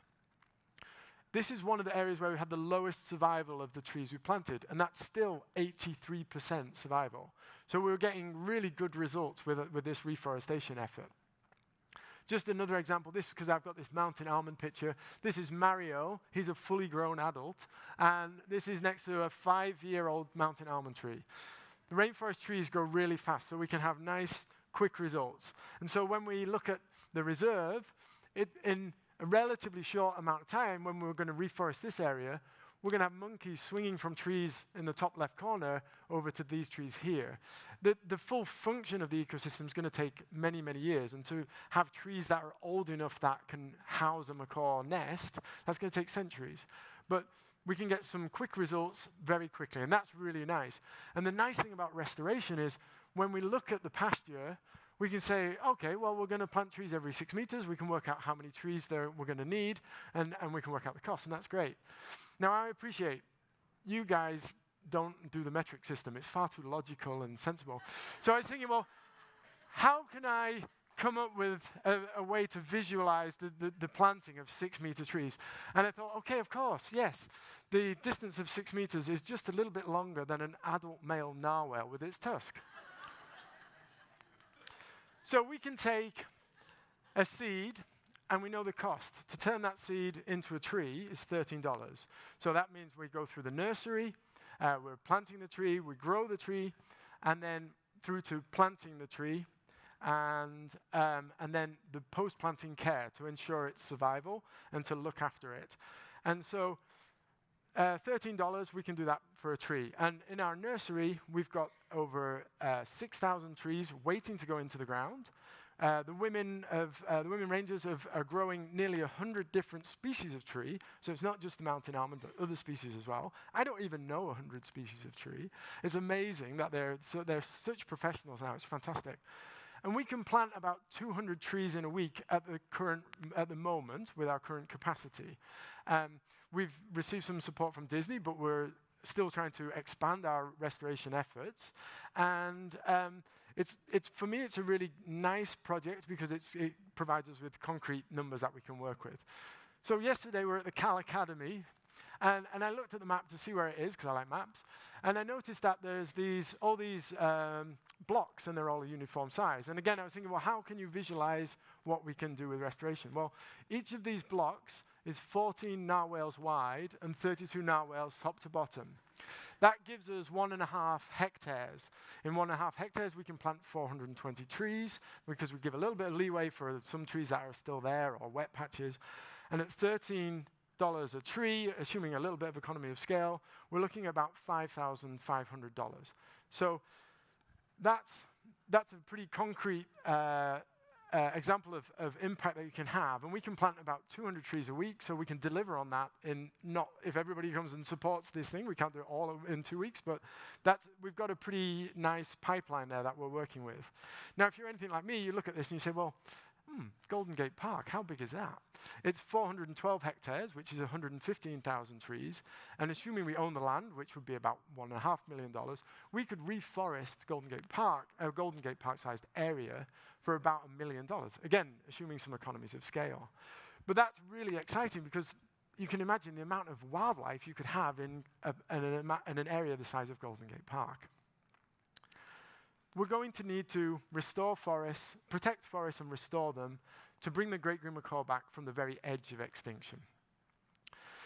We've got an incredible team that are doing this. And just as we have many colleagues around the world, my colleagues from the panel, and we're all working so hard to do this. And we achieve it through partnerships with you. And so in times of uncertainty, I would encourage you to invest in rainforest protection and rainforest restoration because it has certainty. And just look at what we can save. Thank you very much.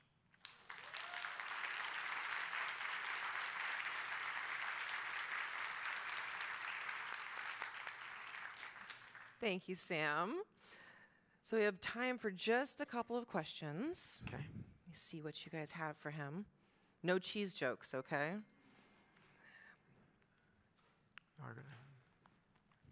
Okay, so Sam, you spoke to a lot with the reforestation work that you're doing, and specifically to the mountain almond tree. Yep.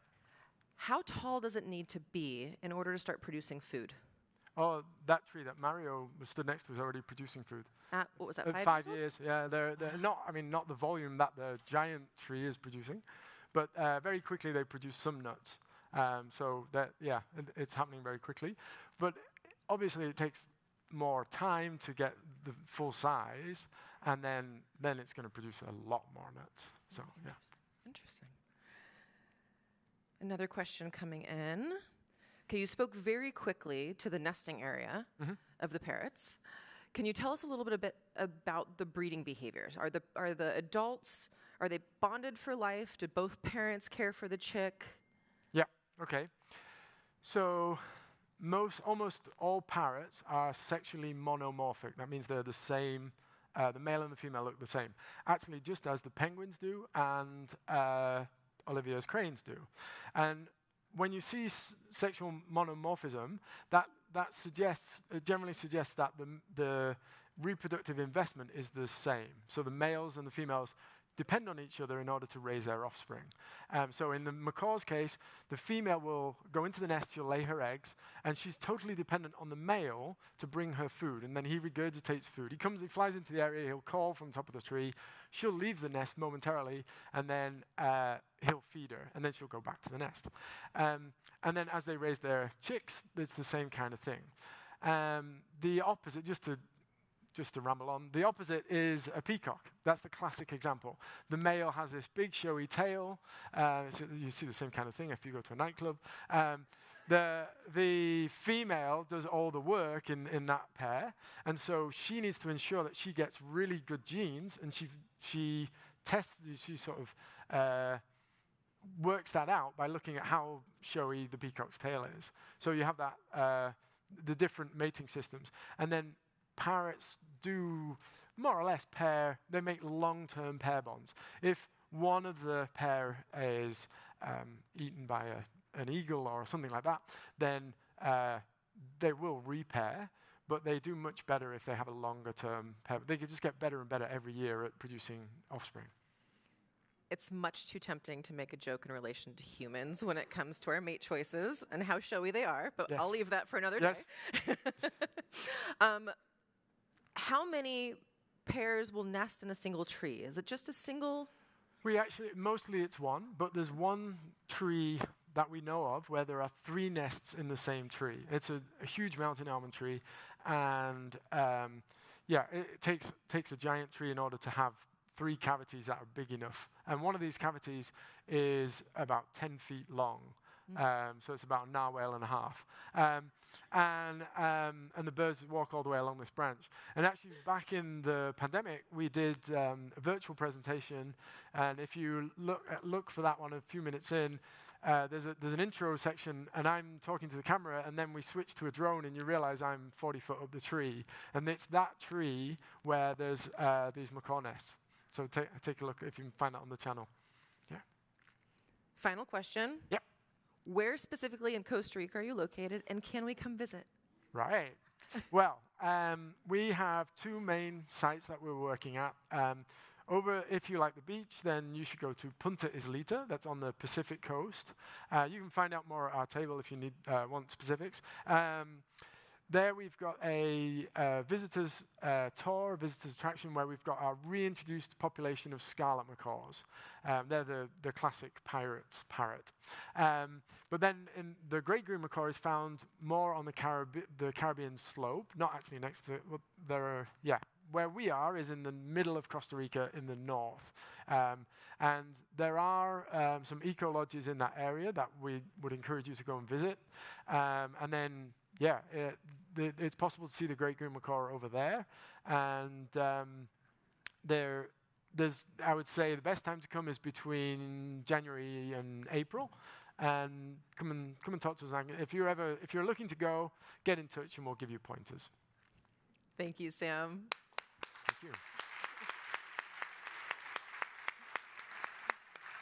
you. Okay, we're going to go into the logistics of going into lunch. So we are going to be taking an hour break for those of you guys that are looking for some sustenance to feed yourself.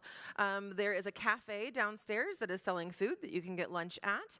There's also local food trucks that you can easily access at Sparks Park.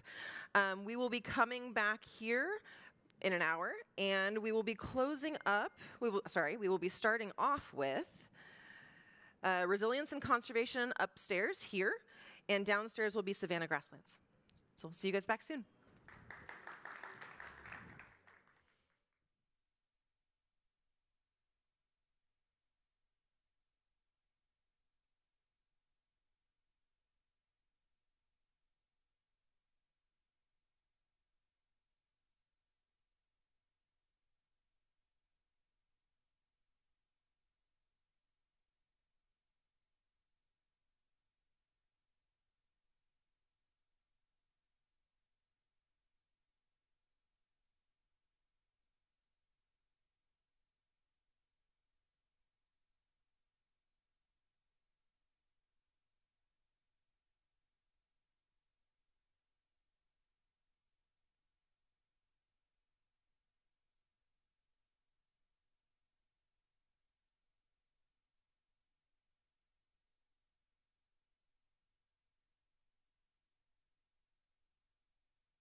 it's not necessarily true. You know, they want you to spend money.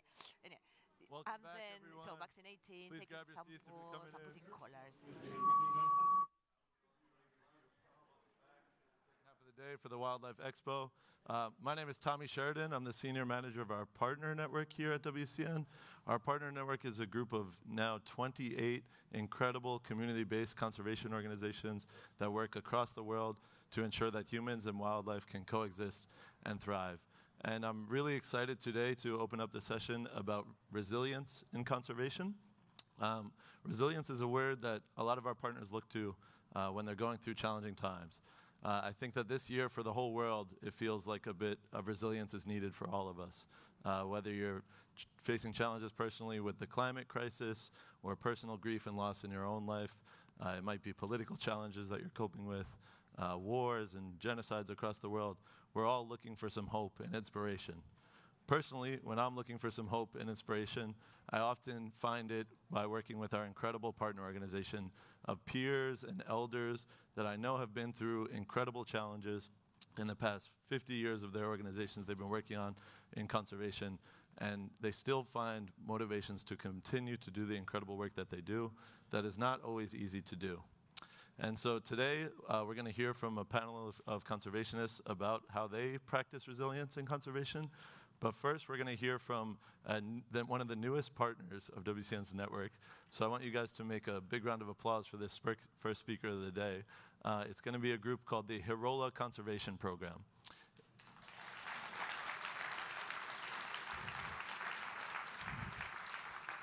If you're not familiar with the Hirola antelope, it's an critically endangered antelope based in eastern Kenya in Garissa County on the border with Somalia.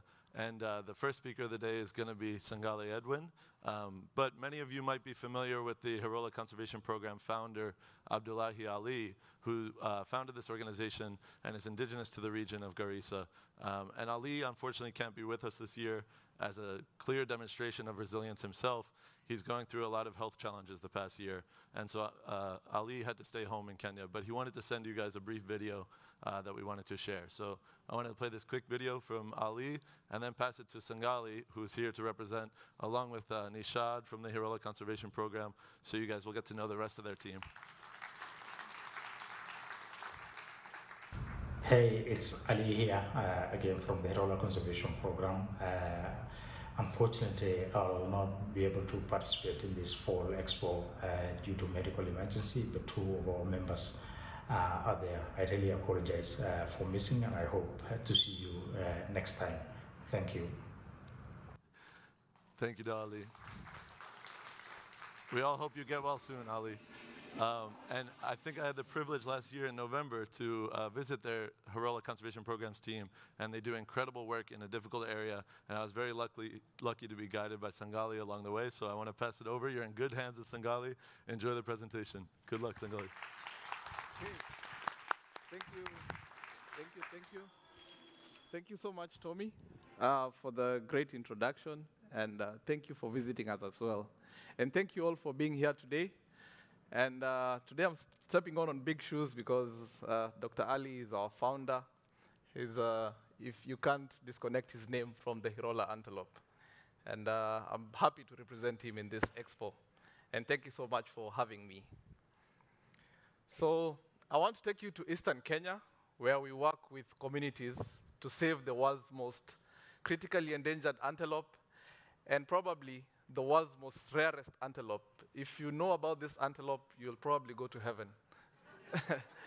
And we just not work to save the Hirola antelope, we work to save the reticulated giraffe and other magnificent species that occur in our region, and they've shown resilience for all these years, even with the neglect that they've been through, and they've persisted in this region. And we were so excited when we got the news that we'll be participating in this year's expo. And we thought, with the topic that we are given, resilience in conservation, what does it mean to us? What does it mean to us? So resilience to us is getting this Hirola calf that is sitting here with our ranger to grow into a fully fledged Hirola adult, and maybe probably have children of its own in the future, just like every other human wants to have that kind of life. And basically just this species having a future in its own habitat and fighting for its space. And so we work in Kenya. So our partners are more to the west. That is the MarAlliance, the Gravy Zebra Trust, and Save the Elephants. And we work in the east, marked in red. That is Garissa County, Wajir, and Mandera. And this place, despite being little known for conservation, we still host the highest population of reticulated giraffes. And unfortunately for Hirola, it's a different story. We just have only less than 500 of them that are left in the wild. And so this region has been experiencing a spillover of conflict from Somalia. As you can see, we border Somalia, and we've had political conflict in Somalia, and it has really had a spillover effect in our region. And currently, we host over 400,000 refugees from Somalia. And so the conflict has not only displaced just humans, it has displaced wildlife. And a case in example is this magnificent creature that you all know. Everyone knows all about the elephant. So the elephant used to roam this region, and unfortunately they were wiped out. And this came with very negative impacts. So from the green, you see, those were the 3 species that used to be in the 1985. But by 2012, they were spread all over the landscape. And that means all the grass disappeared, because these magnificent ecosystem engineers who maintained grasslands for species such as the Hirola disappeared. And without elephants, other species cannot really live there. And the poaching that happened for these elephants to be wiped out is still ongoing. And even now they're targeting other mega herbivores, such as giraffes. You see this giraffe with a snare wire, and sometimes they use such cruel methods to take these animals out. And we're not only just grappling with these human-induced issues and problems and just anthropogenic impacts on wildlife. We're also experiencing a climate crisis where we are seeing a lot of drought in this region. And we have this cycle where 1 minute it's dry, all the rivers are dry, all the dams are dry, and the next minute it's floods. So farmers, for herders who are running away from keeping cattle to escape the drought, they start farming around the river, and then all of a sudden it's flooding. And now it's a dilemma for them, because you herd your cattle, there's floods. You come to the farm, there's flooding. And this is, as Tommy mentioned, they came with Peter to visit us. This is Peter after a long day with us in the field. I'm not sure if he still wants to come back. I don't know, maybe Tommy will let me know, but we had a long day pushing the car basically all over the place. I wanted to show them Hirolas. We couldn't get there, but at least they saw some giraffes, so they were a bit lucky. And so it's been quite a journey for us, because this region is little known for conservation. We have national reserves that were established during those days, such as the Arawale National Reserve, but it only lasted 10 years. So Arawale was named after the Hirola, because in Somali it's called Araula. But it collapsed, and from 1982 to 2012, that is a 30-year gap. And that basically means no Gen Z or a millennial has ever experienced formal conservation in our region until HCP came in. And our founder, Dr. Ali, after completing his PhD, formed the Hirola Conservation Program. And later, when the reticulated giraffe was declared endangered, we formed the Somali Giraffe Project to come in and help the giraffes as well. And so, to cover the 30-year gap that I've shown you, we have been working with elders who remember the good old days, how conservation used to look like in the region. So we've been working with these elders like Yusuf and Kansoi. They show us how the land used to look like. The science tells us, but we need them to confirm, because we also need their knowledge. And combining their knowledge and science is when we come up with very participatory solutions for wildlife. So through their help, we've been able to attend a lot of meetings like this. where we were able to form community protected areas for Hirola and giraffes. And so right now, wildlife at least have a sense of hope, because right now there is space for them now to exist, because they just need the space. And sometimes they need the space, then they'll do the rest. And we also, despite engaging the elders, we are also engaging the young kids who we host them at our camp. We are trying to cover this 30-year gap, and we're also trying to make sure there are no gaps in the future. So you have to train these kids and tell them that this wildlife needs them in the future. And so from engaging these communities, we get rangers. And our rangers are a special breed of men and women who put their lives at risk for wildlife, and they're the first line of our community protection efforts. And for our rangers, what they do is protection without aggression. And basically what that means is they're the darlings of the community. We endear them to the community. They're not really armed. In a world where there has been a lot of violence, they're trying to use a different approach where they can win the community over without just being there and being tough on them. And so we also work very hard to empower these rangers for the important work that they do. This is one of my rangers, and he's clearly suffocated in paperwork in the field. And so, due to insecurity, our field visits are basically just limited to, some areas are just limited to opportunistic field visits. And we need him to collect data as fast as possible. So what we do is we have this centralized database system that we host on AtRanger, and they're able to just carry either their phone or a handheld GPS device instead of the paperwork. And they relay data to us in real time. And that is all the data: Hirola sightings, farmers-giraffe conflict, poaching incidents, all of that. And to supplement their work, we're also tagging giraffes, and we previously tagged Hirola as well.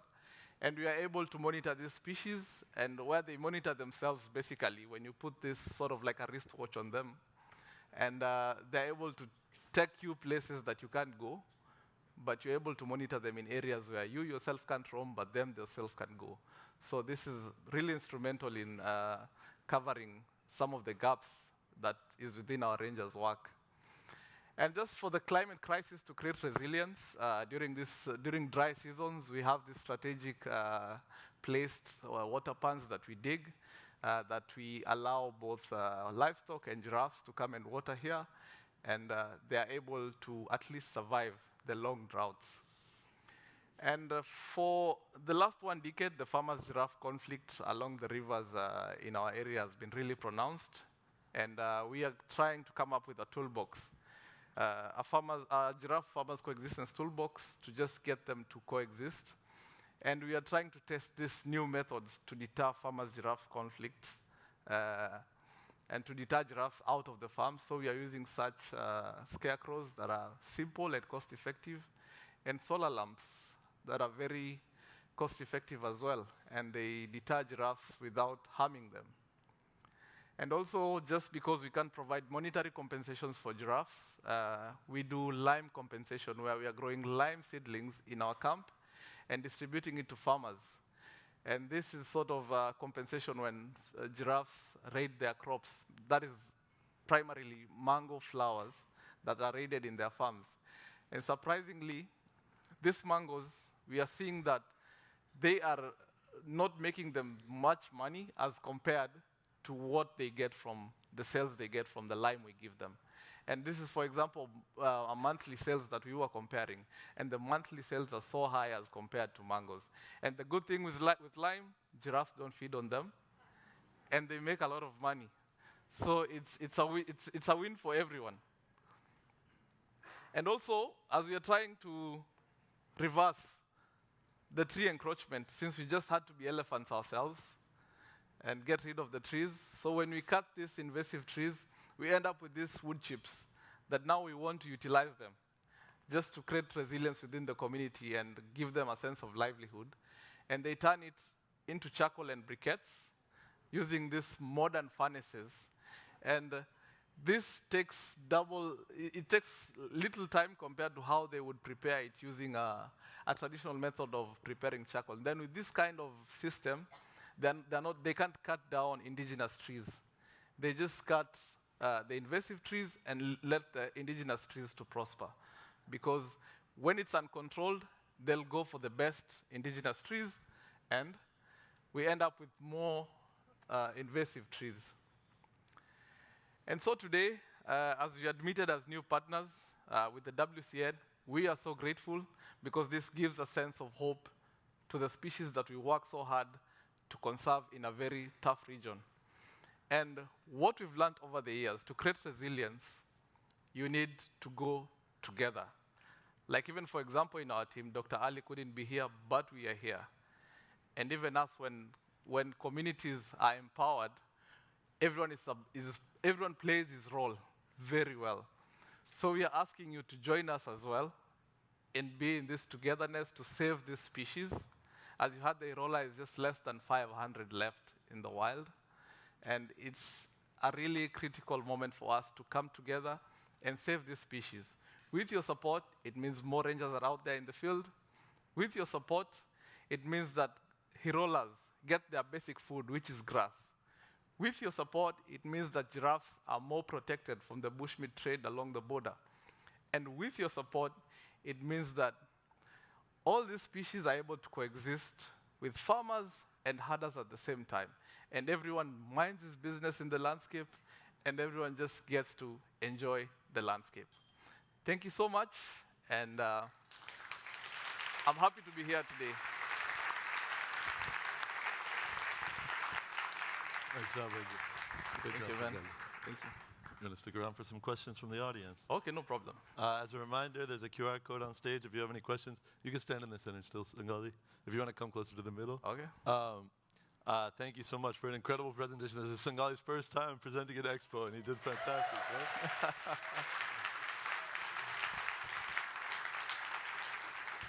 Sangali, I wanted to ask you, when at WCN, a core part of our vetting of new partners is that we have to do a site visit. And when I first expressed that I was hoping to go visit the Hirola Conservation Program in Garissa, Kenya, some of our partners in other parts of Kenya were like, I don't know, Tommy, I'm not sure if we want to send any of our team there, or is it safe for you to go? But it was a huge privilege when Peter Lalampa of the Grevi Zebra Trust, who's a WCN board member, also expressed that he wanted to go travel to Garissa and learn. What I want to ask you is, you could have worked anywhere else in Kenya as well. You've done some work in the Maasai, I believe, and I'm curious, what keeps you so motivated to still work in the region in Garissa? So basically, it's just that in all our lives, we need new challenges in life, because I'm sure most of you have been to the Mara, these amazing places in Kenya, where I've also been, but sometimes you just need a new challenge to take on. And when you hear stories of species such as the Hirola and the reticulated giraffe, you just want to be with them. I didn't want to waste away my conservation work in these fancy places where species are already doing good. I want to make a difference in the areas where I know species deserve some care, and I know they want a future in their landscapes. So that's why I went there. Brilliant. Thank you. Thank you so much. All right, so we've got some questions coming in from the audience. The first one is, can you tell us a bit about what triggered the Hirola antelope population to drop so significantly? So with the Hirola, when the national reserves collapsed and the elephants were extirpated or completely wiped out in the region, so habitat loss was very drastic, and with the lack of national reserve as well, there was uncontrolled movement of livestock within the landscape. So when Hirola the population was at 15,000, then a rinderpest outbreak came due to this uncontrolled movement of livestock, and it almost wiped out 90% of the population of the Hirola. And they dropped from 15,000 to almost 300,000. And besides the rinderpest, the habitat loss became a huge thing, because even when Dr. Ali was doing his PhD, the biggest question was, now that the rinderpest is gone, and we now have at least some sense of conservation within the region. Why is Hirola not recovering? Then now we came up, when he did this paper, we found out that there are no grasses for Hirola, basically. Like, there's no food. So, and when there's no food, they can't calve as regularly as they should. When there's no food, it's very hard for a Hirola calf to grow into an adult. So basically just lack of food, and that's just that lack of grasses. And even as we try to restore the land, we still need like a long-term solutions. That's why we mention species such as elephants, because we can't spend our whole lives cutting trees. We need elephants who will cut the trees without being bothered by anyone, really. Yeah, thank you. Absolutely, thank you. Yeah, I think it compiles upon itself. The more resilient the work that you do continues to be, the more resilient the ecosystem will be to sustain itself. Yes. So, thanks, Ngali. One more question, if we have time for it, is I think a lot of times, like we heard, people might view the area you work in along the border in Somalia as a dangerous territory to work in, or have their own biases about the people there and view it as a conflict zone. I'm curious, from the community members you work with, is there any lessons that you've learned about conservation or nature through their own history and their own culture that you apply to your work, or how do you work with the communities there? Okay, so with the community, even me at first, I was scared because I haven't been there before I started my career. And surprisingly, we go there with the science and all these fancy words. It's just that you call a giraffe giraffa, and they call giraffe geri. That is the Somali word for giraffe. I think that's basically the difference. You find that their traditions really foster conservation, because even with the grazing plans that they have from the elders, you would think that you're explaining this fancy stuff, you need to be here, your cattle need to be here, but they know. They tell you that when it rains, we have to be here. When it doesn't rain, we have to move like this. And from them, you just find these solutions of how they can coexist with wildlife. It's just that they weren't empowered enough to implement these things. But the good thing is the knowledge, that they have the knowledge. So they fed me a lot of knowledge, especially on livestock movement, on how historically the wildlife would move. And the 30-year gap that I talked about, the 30-year knowledge gap, that is basically where the community came in and helped us a great deal. Brilliant. Thanks, Ngali. Thank you. Yeah, I think to close, this year there was a lot of federal funding cuts that took place earlier in January and February here in the USA that affected a lot of our partners' work. And I know that in Garissa, there was a lot of cuts to larger NGOs, and it created a bit of a vacuum in the area. And I think that the Hirola Conservation Program immediately reached out to say, we want to step up in this time of need to demonstrate that these local NGOs are really rooted here. And when we visited their program, it was so clear that that's the case. And I think the work you do every day in and out, and I know you're representing a whole team back home in Kenya, is really admirable. So, when you join the WCN network, you're really part of the family now. And so I want to just thank you again, Sangali. And thank you so much. Feels so great. And thank you all. It's nice to join you. Congrats, man. Thank you so much.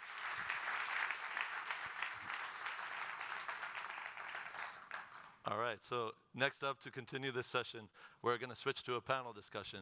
So you heard from one of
places they work. It's a bottom-up approach that's really permanently there, and so you can trust in these amazing conservationists, I think, to really know what's best in their region. So the world is in good hands with these guys. They just need our trust and support, you know? So thank you all so much. We're going to close up this session, but please come back for the last session of the day in about 20 minutes or so in this auditorium. This will be your last chance to buy some merchandise before we close out at the end of the day. So make sure if you have a chance to buy some, now's your time. Thank you.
Yes. Now, after this is wrapping up our booth. Oh, dear Lord. We have so much stuff. I'm trying to keep it positive. Trying to keep what? Oh. Hello. Hello, hello. No? Oh, okay. Some minor technical issues. I haven't been here the whole day, so I don't know what you guys have been doing up here, but I'm back. It's time to get the show on the road. Please find a seat, settle down. Before we get started, how's everybody doing? You ready? You look ready, you sound ready, so that's good. That's good. I like a crowd like this in the afternoon because ain't nobody gonna go to sleep. We're not doing that. We have saved the best for last. We are talking about life aquatic. Something fun, vivid pictures. It's gonna be amazing. And just to get us started, I'm gonna bring very colorful people on stage. The very first one being Aristide. It is my pleasure to bring our first speaker, which is Aristide, who is joining us from Cameroon. He's dedicated his life to saving Africa's marine species. I am from Africa, and I didn't know before I met Aristide years ago that there's African manatees. But now I know. So Aristide has been doing this amazing work with an amazing team in Cameroon. So amazing that we at WCN, because we know how to choose him, we were like, you know what? He should be one of us. Aristide and the African Marine Conservation Organization is actually one of our latest partners in the partner network. So let's give him a round of applause for that. So Aristide is going to tell us about the work they're doing in Cameroon. And then after that, he's actually going to sit down with some amazing colleagues and talk about life aquatic all over the world. Aristide, take it away. Thank you, Zoe. Wow. It's such a pleasure to be back at Wild Expo. This is me when I was still having hairs. All right? No, really, it's always cool, to be here and chatting with people like you who value and support the work that we're doing. And today, we're going to talk about life, aquatic life, those animals that lives on the water. And I'm going to talk to you today about a species that I like so much. Manatees. Who amongst you have heard about the manatees before? Whoa, wonderful. Who have heard about the African manatee before? Oh, so it's going down. How many of you have seen the African manatee in the wild? Oh, one person. Wow, can we give a round of applause for Paul? So I feel like I have to invite you in Cameroon so that you can see the African manatee. But I'm going to help you and tell you what is an African manatee. Yeah, you probably heard about the Florida manatee. The African manatee looks pretty much like the Florida manatee with some differences on the size. African manatee tend to be a little bit slender, because they go to the gym all the time. They're healthier, right? And also, the mouth orientation is more forward for the African manatee because they are adapted for feeding on the vegetation above the surface. Like look at this is a manatee, so he has to feed like this. Whereas the Florida manatee, they eat mostly seagrasses at the bottom, so their mouth has to be oriented more towards the floor. And also, the African manatee, they are mostly in central and west coast of Africa, the green area that you see. And you have other manatees, the West Indian manatee, in which you have the subspecies of, which is the Florida manatee in orange. And in yellow, you have the Amazonian manatee. And what is cool about the African manatee is that they can live in both water, fresh water, and marine water. Whereas the West Indian, the Florida manatee, they live mostly in marine water. African manatees are very difficult to spot. They are very shy. They live in a water that is always murky. I remember the first time when I was going to study the African manatee, When I got to the field, I spent almost 2 good months looking for manatee without seeing any. And it's a fisherman who guided me to see my first manatee. And it looked like this. Believe me, it's a manatee. It's a real manatee. Yeah, and we could only see them as they surface. And what I like about these animals is that they are very gentle. No, they look so cool. And I believe that if everybody on this planet could behave like a manatee, this world will become a paradise. Yet, the African manatee are facing serious threats, amongst which poaching, the highest threat, people killing them for their meat as a delicacy. And also, they're catching accidentally in fishing nets by fishermen, and there's habitat destruction. I remember when I started studying the African manatee in Lake Osa in Cameroon, it was common to see manatee meat being sold in a restaurant. People were killing manatee. And that really touched me, and it inspired me to to found the organization, African Marine Conservation Organization, to address this threat. And with our collaborators and partners in Cameroon, we were able to tackle this through environmental education, alternative livelihood, anti-poaching activity. And today, there is no more poaching in Lake Osa. Thank you. Yeah, we thought that it was over, but yet another threat came in, the proliferation of an invasive plant species called Salvinia molesta, an aquatic fern that started spreading in Lake Osa around 2019 and reached almost more than the surface of the lake in 2021, and impacting local community like fishermen who could not fish anymore, and even impacting manatees because manatee could not surface to breed. So we were not even able to see any single manatee during that moment. They moved out.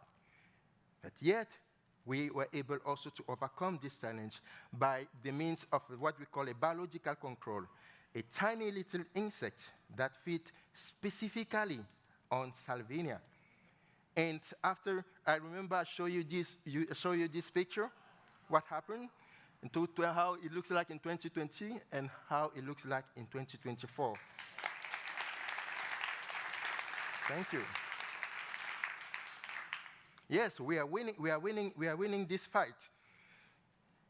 And now I came here with even a better good news for you.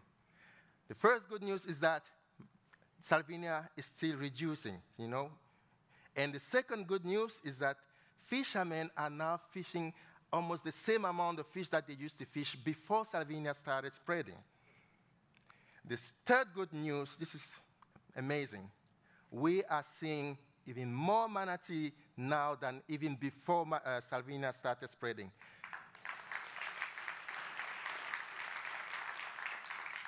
Two months ago, I went to the lake to survey, to do the manatee survey. In a single day, we spotted 14 manatees.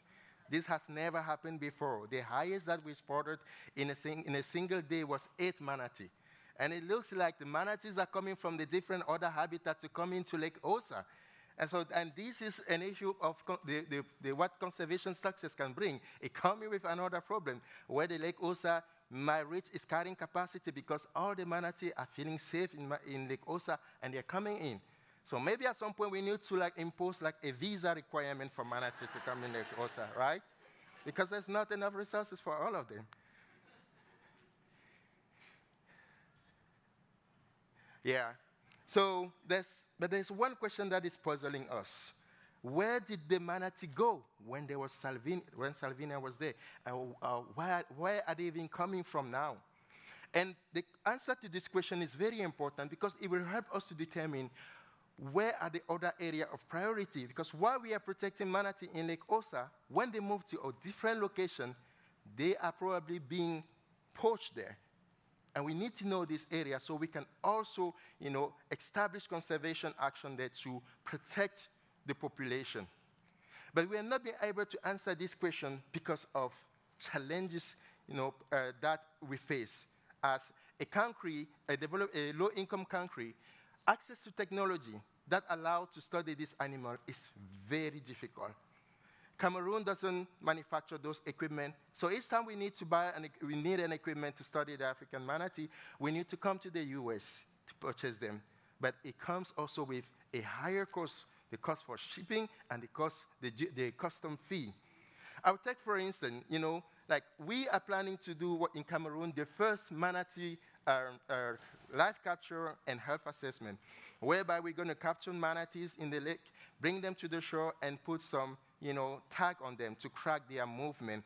Just like how, this was in Belize, where I went there to learn how they're doing it. But to do that, we need some special boats, like this one, right? To be able to safely capture the manatee. But the cost of acquiring this boat is just so prohibitive. And this is the boat that we have now. But we know that with you, with your support, we are going to be able to achieve this objective, to tag the manatee, see where they are going. Because this event will not only allow to monitor the movement of the manatees, but it will also give the opportunity for people to see manatee on their full size. Because when they are in the lake, you can't see them. Even myself, I've never seen an African manatee alive on the full body. I only see the snout at the surface to breathe. So while Lake Osa seems to be a safer place for the African manatee, we are concerned about its future. Why? Because there's a lot of deforestation that is starting happening around Lake Osa. And deforestation will mean that there will be a lot of erosion that will come in and will bring sediments and pollution, which might cause the lake to disappear. So here this is where Lake Osa is located, this circle in black, and this is Douala. Douala is the largest and fast-growing city in Cameroon, and it's extending towards Lake Osa. And the consequence of that is that there's more and more deforestation coming in towards Lake Osa, and this is the area you see in pink. We're still lucky that around Lake Osa we're still seeing some green. But believe me, if this green become pink, the lake will disappear along with the manatee. And we don't want this to happen. That's why we want to act quickly and now. And we know how to do it. We were able to, to stop the poaching, to get rid of Salvinia. And I believe that if you guys join us in this fight, we will be able to save Lake Osa. And this is what we are planning to do. We are planning to support the government to extend the limit of this protected area to include the forest. And second, we want to do some reforestation around the area that has been degraded. And third, we want to put in place a management plan that will give orientation on how we can better protect the lake. And finally, we want to implement this management plan to ensure that the lake is going to become resilient for the sake of the African manatee and the local community. Thank you.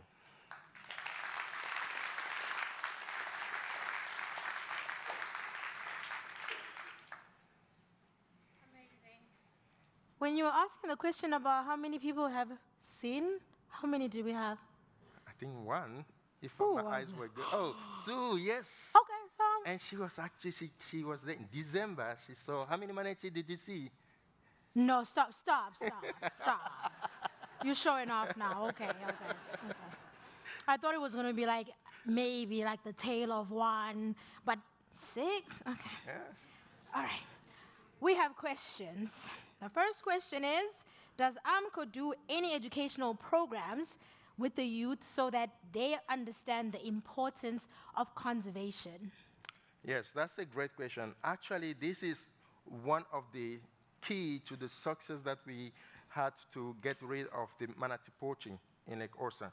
We're doing a lot of education in school and also, in markets, in our fishing landing site, talking to the community about the importance of protecting the African manatee. But we're not just telling them how it's important, but we are showing them how manatee is important. Through, for example, ecotourism. Ecotourism is a way for us to prove them that a manatee alive is worse than a dead manatee, because when a manatee is dead, maybe you've killed it, yeah, you're going to get some pounds of meat, but it's going to be over and it's finished. But with a live manatee, and then the tourists come, they bring some money into the community, and that supports their livelihood. Wow, okay. Now that you are a WCN partner, you were saying a lot when you were outside of the network. Now that you are in the network, what are you hoping to achieve in the next few years and for the growth of AMCO's team and impact now that you are inside? Yeah. I mean, this is, when I was announced that AMCO is becoming a WCN partner, it was not only a big joy for me, but it was also a relief.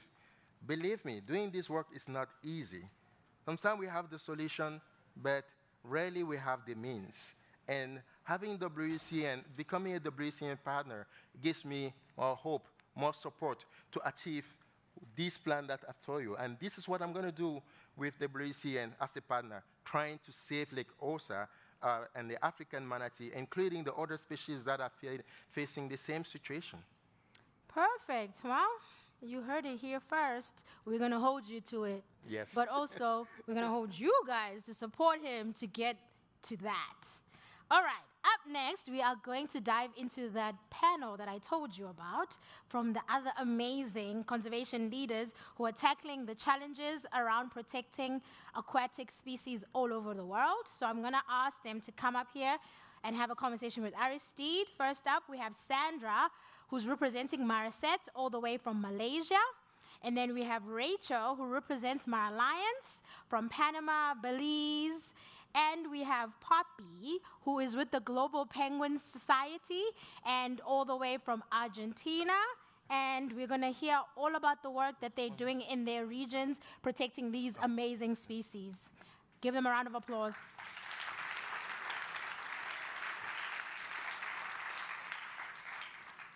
Wow. Yes, welcome, guys. Thank you for joining me here. Yeah. Yeah. So you heard I was talking about, working with a species that is difficult to see. And you guys are facing pretty much the same situation, dealing with animals that we can hardly see. And my first question to you is, how do you even study something that you can't see? Maybe I will start with Pablo. Okay, thank you. Can you hear me well? Yeah. No, yeah. Not yet. 1 second. Yes, now you can, right? I'm so thrilled to be here with all of you. Thank you for the invitation for this amazing panel. And yeah, one of the fantastic things that we have about penguins is that they come on land to breed. So we see them on land, but then they spend over 70% of their lives in the ocean where we don't see them. So the only way to know where they are is to use satellite technology or GPS technology. So we put tracking devices on the back of them. Sometimes the penguins, they swim only in one winter migration 8,000 miles, or more in some cases. So that's the only way we can see, and then we use that information to justify the creation of marine protected areas and to negotiate things with some sectors like oil sectors, oil developments, or fisheries, or other things, And now we're putting underwater critter cameras. Oh, wow. So we're not only tracking them, we see what they're doing there. Wow, that's amazing. Thank you, Pablo. Thank you. Hey, how about you, Rachel? How do you study? Well, I'm also very pleased to be here. And all of you have obligate air breathers. My fish don't need to breathe, come to the surface and breathe air. So that's a bit of a difference. So how do we actually track animals that don't need to necessarily come to the surface? And especially if they're in turbid waters like Lake Osa, or I know in some of the cases like the dugongs and more. So we need to know if they're there or not. We use a relatively new technique called environmental DNA. So we filter water, we basically filter it through on a filter, and we're able to then compare all the filtrate on that filter to the species that might be in the water. And that is also how we rediscovered the presence of the critically endangered sawfish in multiple countries in Central America. And so eDNA is one, satellite tracking is another, where we actually track for thousands of kilometers across ocean basins, like a tiger shark that we tracked from Cape Verde to Brazil. I guess it liked the caipirinhas there, and then it decided to go back to Cabo Verde probably to pup. So we use some of those types of techniques as well. Awesome, awesome. Thank you. How about you, Sandra? Hello, can you guys hear me? Yes. Yeah. So for marine mammals, I mean, compared to Rachel sharks, it's much easier to study. But like what Rachel said, in Malaysia, our waters are very murky. So traditionally, we use boat-based survey to just go out on the sea and then observe them and record their behaviors.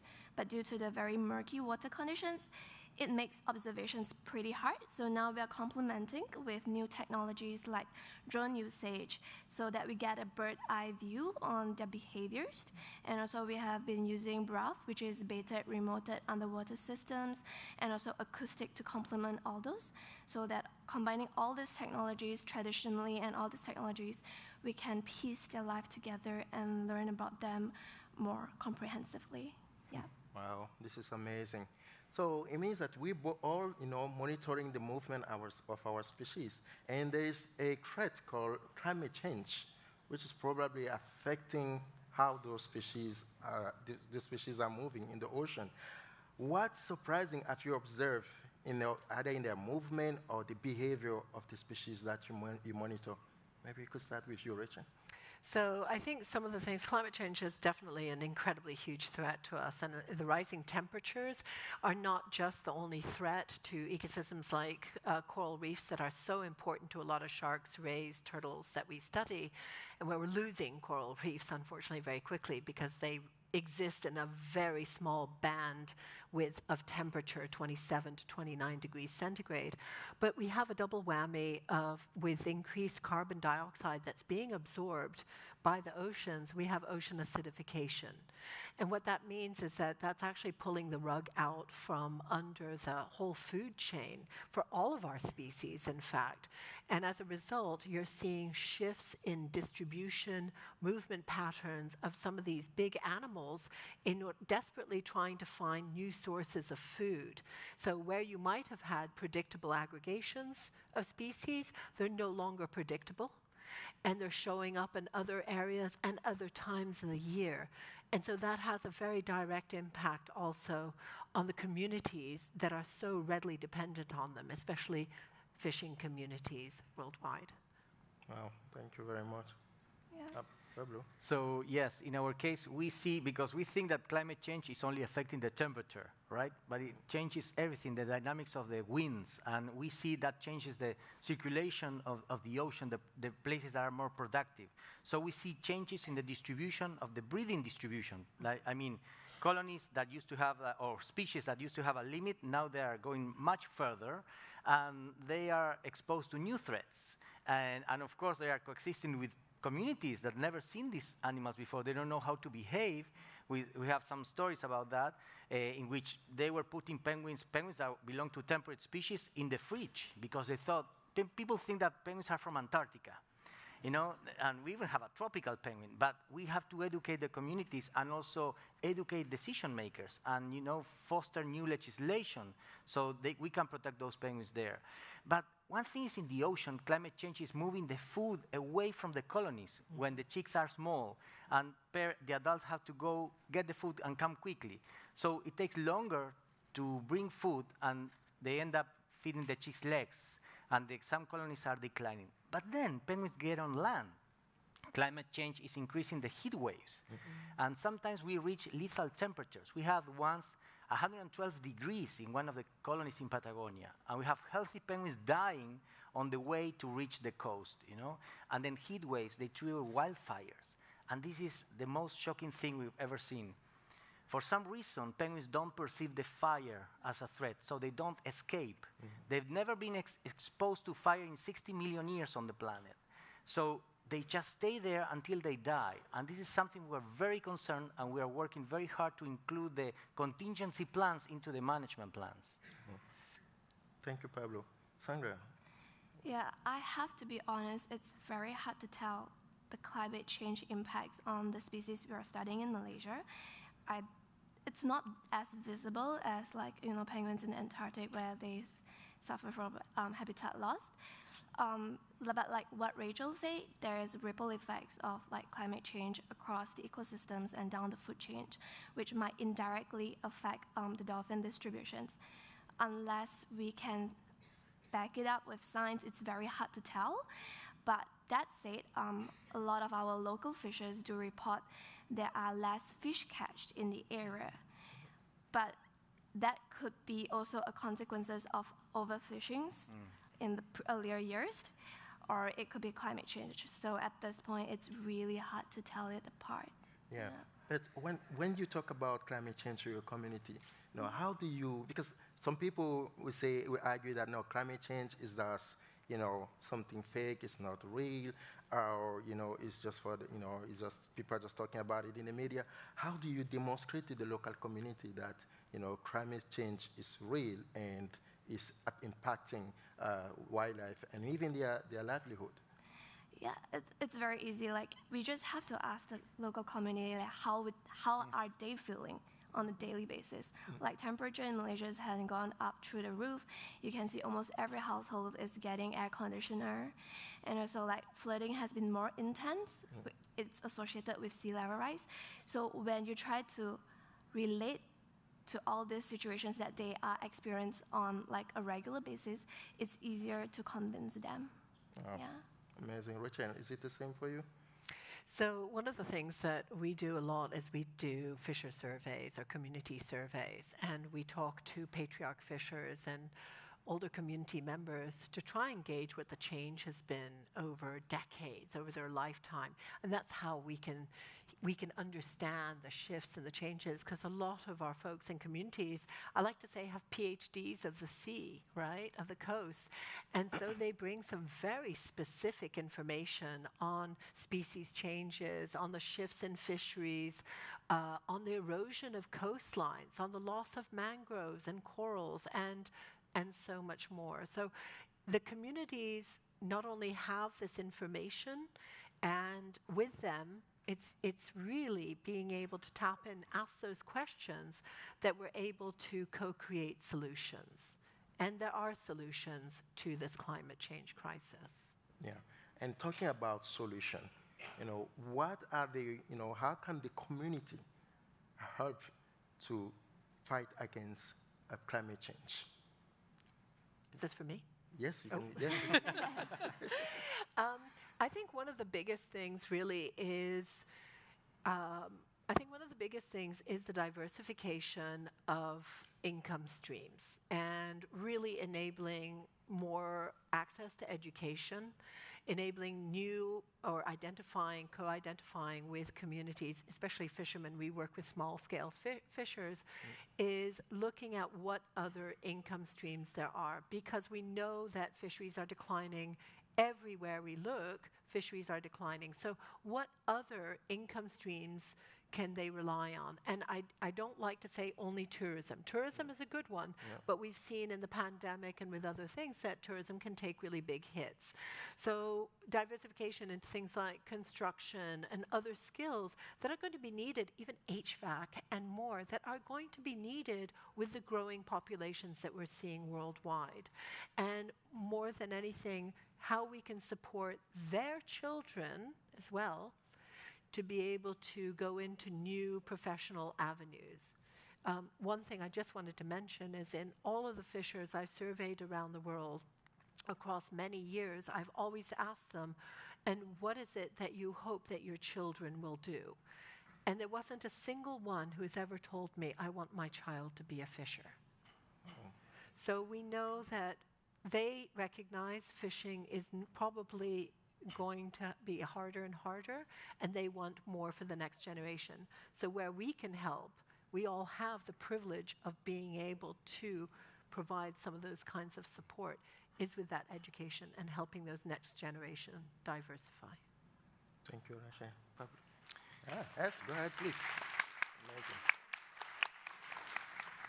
So when we talk about climate change with the people, we try to share stories that resonate with them, you know. And 20 years ago, researchers, we were treated as crazy people, trying to be extremists and whatever, many other things. And now people know. You just know. You don't need to convince anybody else. I mean, you go to your garden and your grandmother knows, oh, the bird that used to come this month, now is coming 1 month earlier or later. They know. They just know.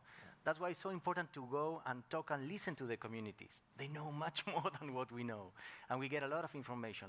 But linking these effects of climate change with something that impacts them is really important. I was here in Climate Week in New York that there are, I think there was like 23 states in the United States that didn't have any journalist reporting about weather here in the States.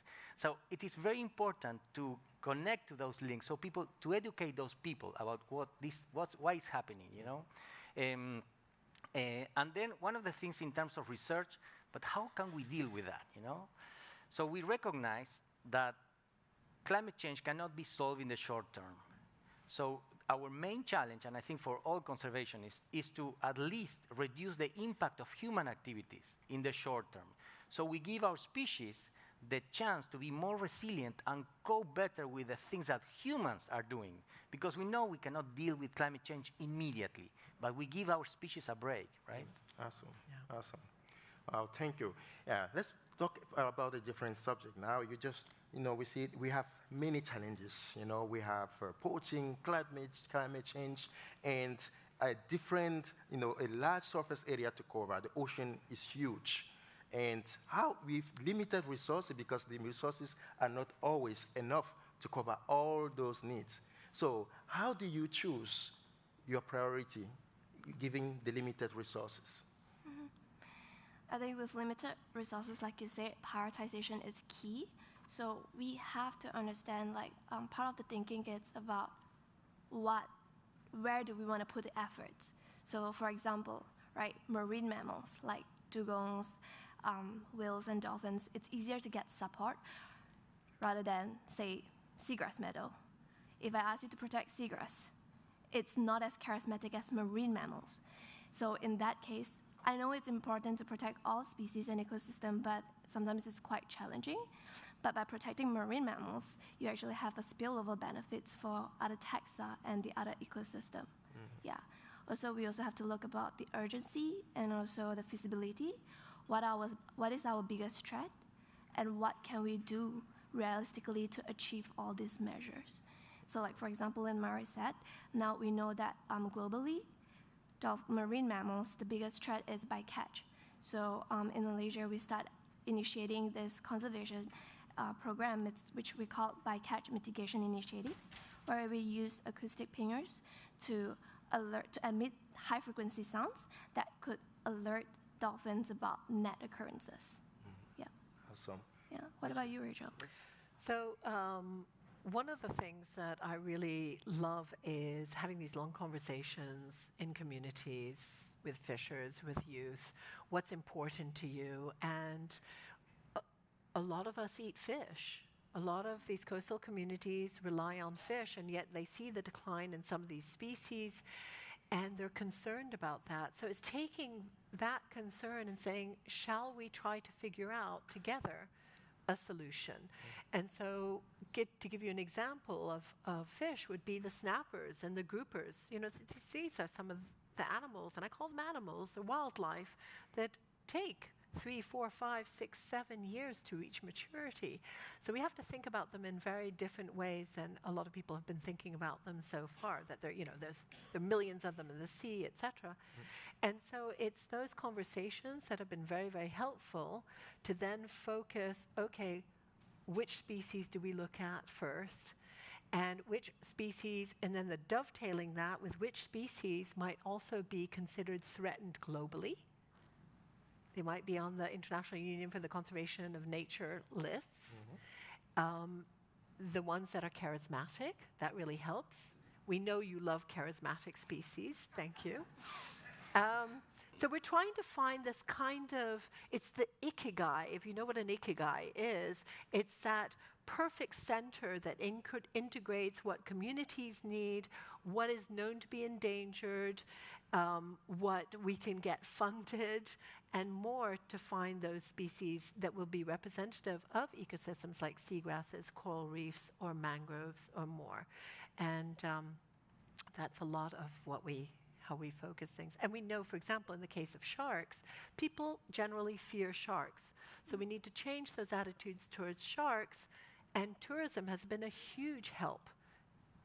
It's generating over $790 million in tourism benefits to a lot of community stakeholders around the world now. So that is a very nice alternative and a big motivator to try and protect species of sharks where they are aggregating or feeding or reproducing and more, and integrating the people who are reliant on them on their continuation, on their stewardship.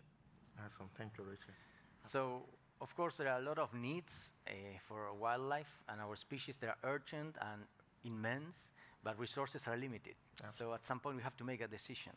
So we try to be pragmatic, but at the same time strategic, you know?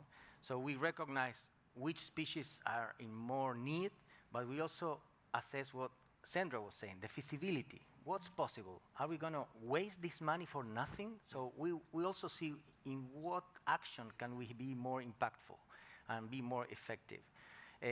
We had the opportunity of creating the IUCN, the International Union for the Conservation of Nature, the penguin specialist groups. This is the organization that creates the red list for all the species. So they have a lot of criteria to define what, if it's a critical endanger, whatever, vulnerable, and then you see all the things that you have to pay attention to, you know. But it depends on each case, you know. And one of the things that we face with the penguins that are charismatic, thank you, is that people think that they're all happy and fun and they're, you know, happy feet all the way, you know, because of the movies of Hollywood, you know, and you know, and cartoons and things that are. And the thing is, there are 19 species now, and half of them are threatened. They're not having fun. There's no, you know, happy feet anymore. That's the reality, you know. Yeah. But at least people think penguins are cuddly. Yeah. I have a PR problem. You have to invest there. Yeah, that's amazing. Pablo, tell us how, you know, like you doing all this amazing conservation work, different activity, education, advocacy, but how does success looks like for you? You know, when do you know that, oh, here I'm winning, I'm succeeding, you know, I'm saving this animal, especially that, you know, there are many, and they live in an area, we don't see them very often, the habitat, how do you know that the habitat is really improving all this? So what is success for you? Thank you. So I think my vision is to create a lasting impact, you know, to create things that will be in the planet when I leave the planet, you know. I was thinking about Jane, all the things she left behind, you know. So some of the things are just a product. Or you create a protected area or you don't. It's no gray areas. And sometimes you work years to make that happen, but you are successful or not. But some of the things are the process. It's not just a product. So working with communities in participatory processes to create a management plan or some education with the community is about the process and reaching this, because in the long run, I think we all try to foster a conservation culture, you know, and to include those values into the culture of all the people on the planet, you know. When I was young, nobody was talking to me at school about the environment. Now all the kids know that. So we won there. We're winning there in terms of communication of conservation. And I love creating protected areas. We invest so much in that because they are there. They will be there forever. Nobody will delete them. And that is something we're going to leave behind us for this planet.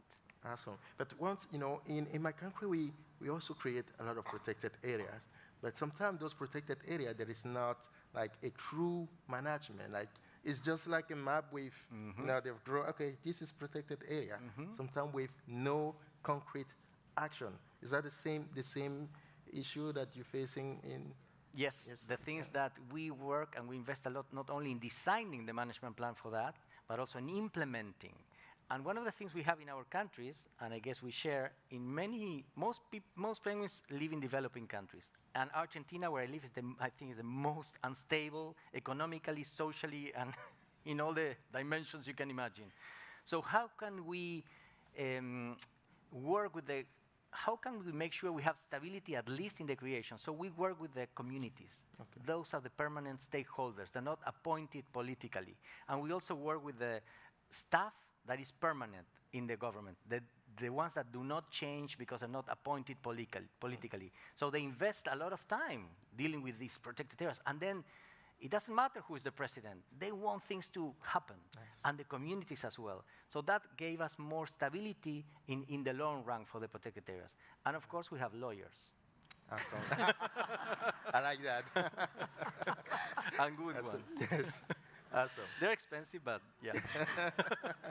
Richard, do you have lawyers too? Actually, we do have lawyers. Yes, we do as well. And did they make success happen to you? How does that success look like? We love lawyers. They're very helpful. But our success, I would say that to me, success is seeing mindset changes. And I've seen over the last almost 30 years that I've been working in the sector, a real change in attitudes towards sharks and towards fishing very vulnerable or endangered species per the IUCN criteria, and increased stewardship. To me, success looks like a WhatsApp that I receive at 10 o'clock at night from a fisher who shows me proudly that he caught a sawfish, one of the very, very few that have ever been caught in the Americas. He shows me he's tagged it, he shows me he's measured it, and he's released it. And he's proud. Amazing. That's wonderful. That's a measure, for me, that's a huge measure of success. And when that gets repeated and it spreads horizontally like wildfire, sorry, not for the penguins, then you create a movement and you create pride. And it just grows and grows and grows. And this is what we are seeing in multiple countries with sharks in Belize, in certain areas where we've been working 10 years, we've seen a 10-fold increase in sharks. Wow. Wonderful. Wonderful. Awesome. So keep at it. This is not a short race. This is a marathon. And many of the things that we are doing, we are not necessarily going to see in our lifetime. No. We are setting everything up for the many years to come. And we're, that's our lot. Really. That's awesome. Thank you. Wow. Wow. So we're running short of time, but I'm giving 1 minute to Sandra to tell us how success looks. Okay. So in MareCet, we have a running joke. Success is when one day we are all out of job, where the world no longer needs conservationists. Yeah, where dolphins or like penguins, sharks, they can live, survive, and thrive on their own in an ideal world. Yeah, that's success to us. Like that's a joke. That's wonderful. Well, thank you very much, guys. I'll pass it on to you. It seems like we also want to join the Q&A part of this. You guys are just having a conversation by yourself without us, so we have questions too. So we have some questions from the audience. One is yes, no, and then you expand. Okay. So the question is, do you find that it's more harder to garner support for fundraising for aquatic wildlife versus land animals? That's a yes, no. And then the second one is, how can this audience, this person wanted to know what can they do to support your important work better? And I'll start with Rachel. That's a yes. Yes, it's harder in the marine. And one of the things, there's a couple of things you can do. First of all, if you do eat seafood and fish, please reduce the consumption of seafood and fish. The fish populations just can't take it. I'm not saying stop, just reduce, I would say would be a key one. And then meet the fish where they live. Show communities how important they are to you, and especially sharks. What about you, Poppy? Yeah, the answer is yes. I mean, it's very, very expensive and to work in the marine because all the technology, it lasts 1 year or less. It's very expensive. All the satellite technology that we use to get to the islands, marine logistics, everything is very expensive. 5,000 a tag. Yeah, 5,000 attack to tag a penguin. Yeah. And the use of the satellite. And yeah. you can't just put one tag out. Yeah. No, right. Thank you. Thank you for that. Yes. And the boat is expensive. Yes, and everything is very expensive. And one of the things that is difficult to fundraise is that it's not easy. People don't perceive the ocean. I mean, and sometimes you work in a coastal area, you see it, but we work in thousands of miles away from the coast. So, and in some cases, like Antarctica, you don't even have a community. There are no cities there. There's no people there. So it's even more difficult to engage communities that don't exist there, you know? So they have to believe in this kind of abstract thing. And I would say, in our case, to avoid single-use plastics is a key thing, regardless if you use, that's a, I mean, do not try to be perfect, because some people say, oh, I want to be plastic-free, and then after 2 days, they cannot, and they give up. But we see so much, we collect plastics from the penguin colonies all the time, and we see that in the ocean, and we all have a role to play there. We are responsible. Somebody was the owner of that bottle that we are finding among the chicks. Yeah, but I'm sure in Malaysia, everything is yes, and it's very easy to fundraise for aquatic work, Not right? really. No? Not really. Oh, okay. Our What's happening equipments there? are quite costly, and also like working in a harsher environment like marine environment, equipments have to constantly be maintained and repaired. That's why like we need a lot of fundings to do that. Also, I would like to mention there's other stuff that like often people overlook the cost that comes with being a conservationist, which is it takes a mental toll and physical health. So I feel like, but I get that from all these WCN supporters. Like I feel like in Malaysia, conservations are not as much as appreciated in Malaysia, but like in WCN, like with all the supports, I feel like it's a breath of fresh air. I feel more re-energized and more motivated to go back to Malaysia to do my work. So thank you.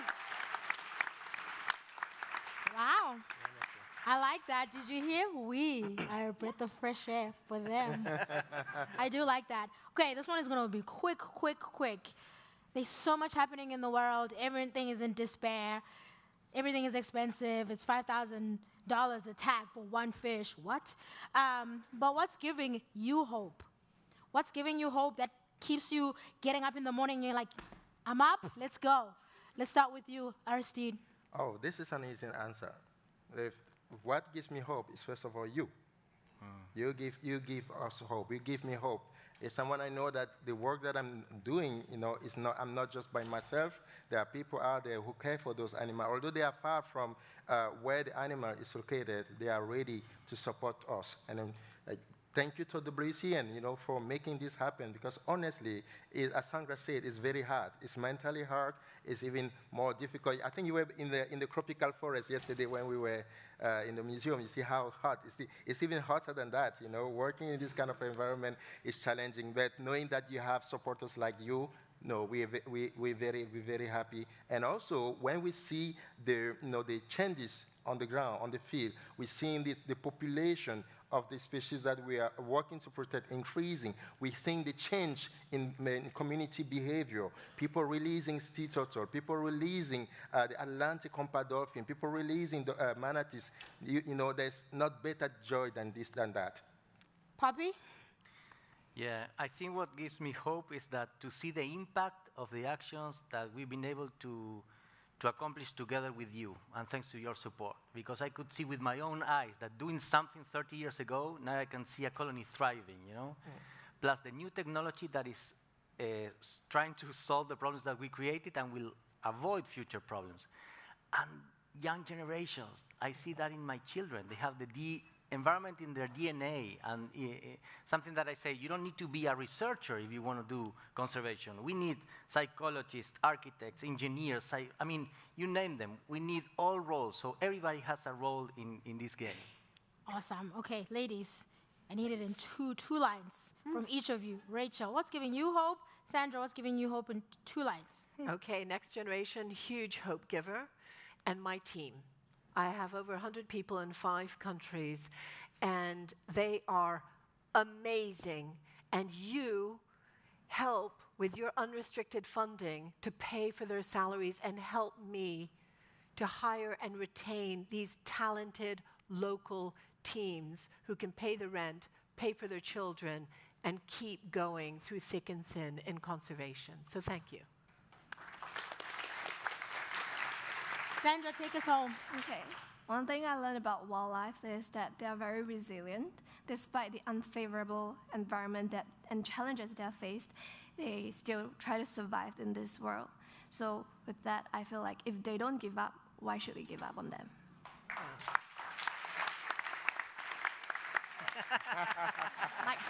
Thank you so much. That was amazing. Thank you, guys. Thank you. Mic drop. Thank you. Give Jen the clicker. Okay, last but not least, I am going to introduce to you the latest member of our wildlife programs team at WCN, which is Jen Miller, who's also working on our latest program, the Otter Fund. Jen, take it away. Thank you so much, Zoe.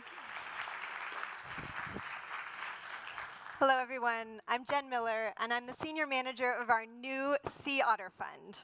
Woohoo! Let's give it up for otters. I've been on board 4 weeks, so WCN really knows how to onboard. And I'm just so grateful to be here. And the panel was talking about hope, and WCN really does give me hope. And so do sea otters.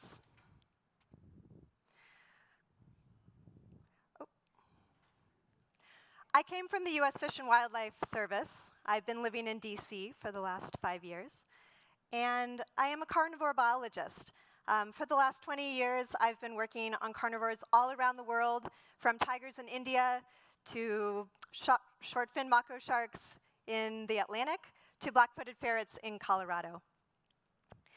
And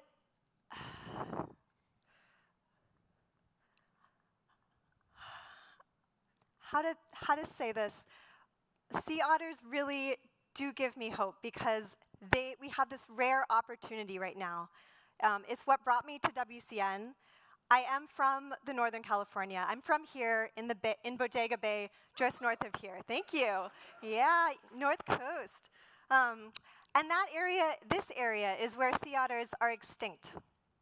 And so this rare opportunity we have, which I'm going to tell you about for sea otters, this is what gives me hope, and this is what has brought me here. What is so special about this moment?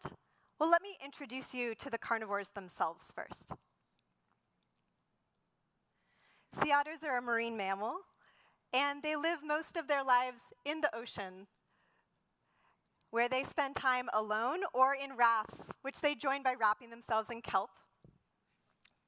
And sea otters are carnivores. They have tiny but powerful teeth, and they use those and tools to crush crustaceans like urchins and clams. Because they live in the chilly Pacific Ocean, they keep themselves warm because they don't have blubber through their metabolism. And so they eat 25%. Thank you. Is this working? All right. They eat 25% of their own body weight every day. That's like me crushing 30 pounds of tofu in a single day. They're really impressive. Over 300,000 sea otters used to play in the Pacific Ocean from North America through Asia. But they were wiped out by an aggressive international fur trade in the 1700s and 1800s. Sea otters have the warmest, densest fur of any marine mammal. And it was so valuable to the fur traders that they called it soft gold. And they hunted them to near extinction. During this time, 1 million sea otters were killed, and only 2,000 were thought to be left. 1% of sea otters survived. When they were finally protected by law in 1911,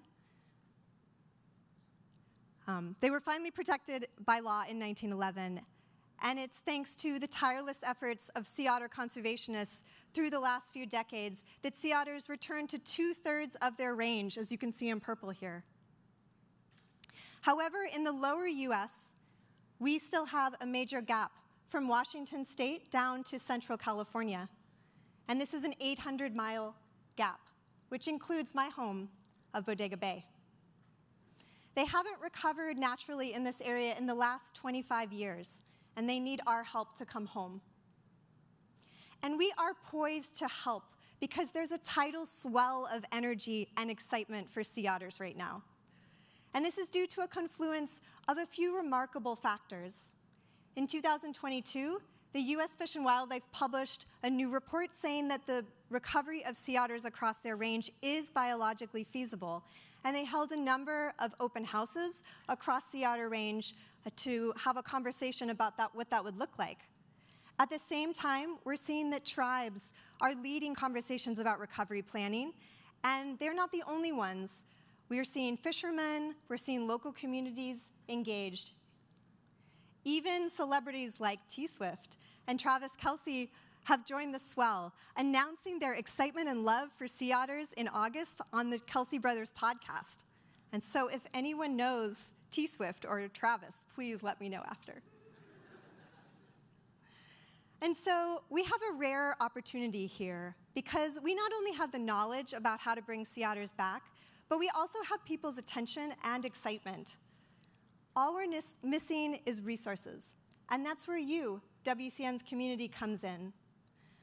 We believe we have this opportune moment and that we can make a difference through WCN to take advantage of this. And so here at Expo for the first time, I am excited to announce WCN's new Sea Otter Fund. Thank you. Thank you, WCN.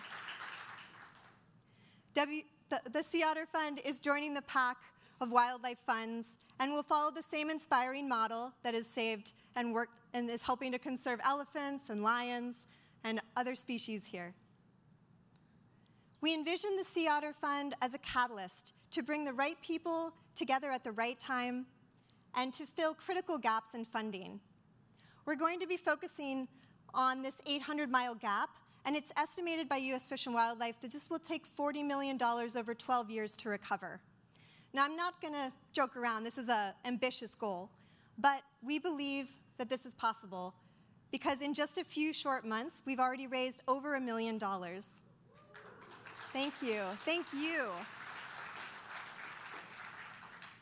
And that's in part because of the role that a very special person has played in the launch of the Sea Otter Fund, Jane. Jane loved sea otters. Many of you were with her in our launch that we did in April. And we're so grateful to her for dedicating so much of her last year with us on this planet to sea otters. And we will carry forward her legacy through the Sea Otter Fund. And that legacy, in part, is informing the way that we're doing the work through the Sea Otter Fund, through community-based conservation. We're following WCN's tried and true 100% model. We're thinking about collaboration, and we're bringing in diverse perspectives, be it from fishermen, or from tribes, or from local communities. We are also strategic.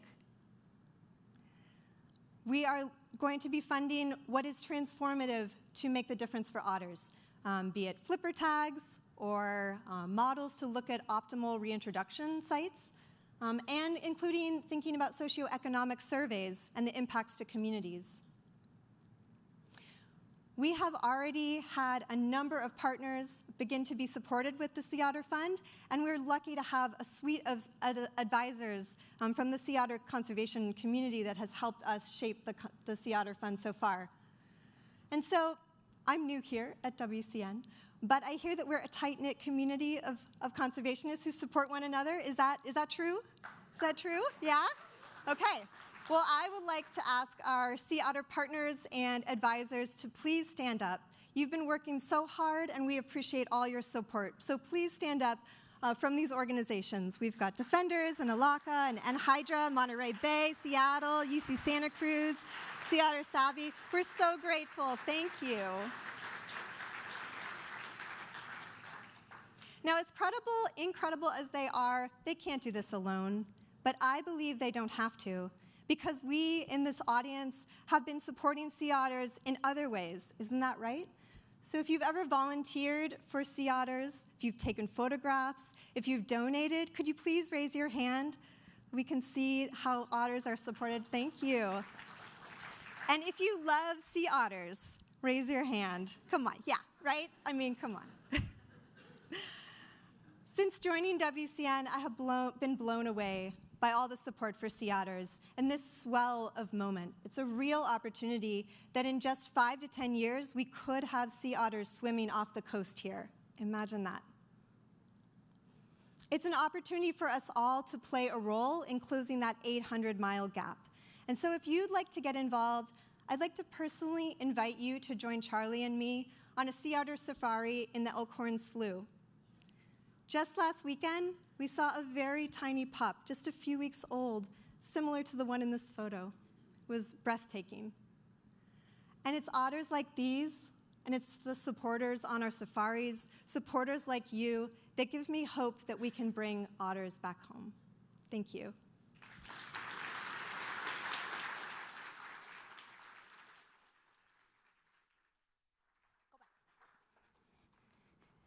Right.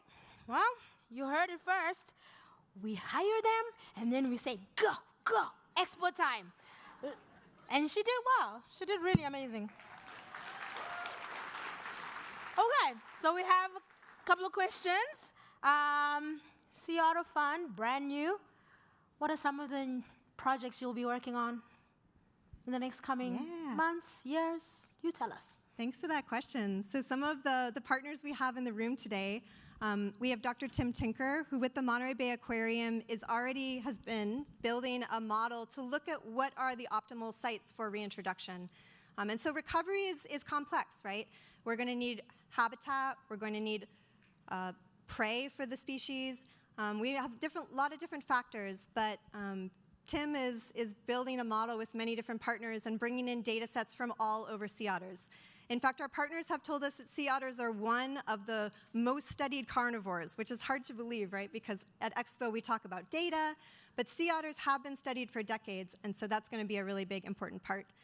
I also mentioned socioeconomic surveys, and people are a very important part of sea otters, especially because the fisher community is so important. And sea otters will change the ecosystems, including fish populations. We know that when we bring sea otters back, we see a greater diversity of fish, but they do and will impact fishing and crab industries, and so we're going to be doing surveys like that. Thanks for that question. Yeah. The other question is, the California kelp forest has been devastated in the past decade. What are some of the groups that are working on leading the recovery of the underwater forests? That is a great question, and I will add it to my to-do list to look that up. Thank you. Perfect. Thank you so much, Jen. Thank you all. Thank you.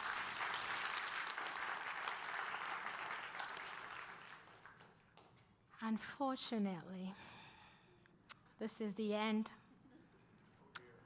All good things need to come to an end, and now the credits are rolling. Thank you so much for being here this weekend. Thank you for staying till the end. You have been amazing, and I have a few more people to thank. So, for some of you, this was your very first Expo, and you're just like, wait, what? Welcome. This is now your problem. We are now your people, you are our people, you are here.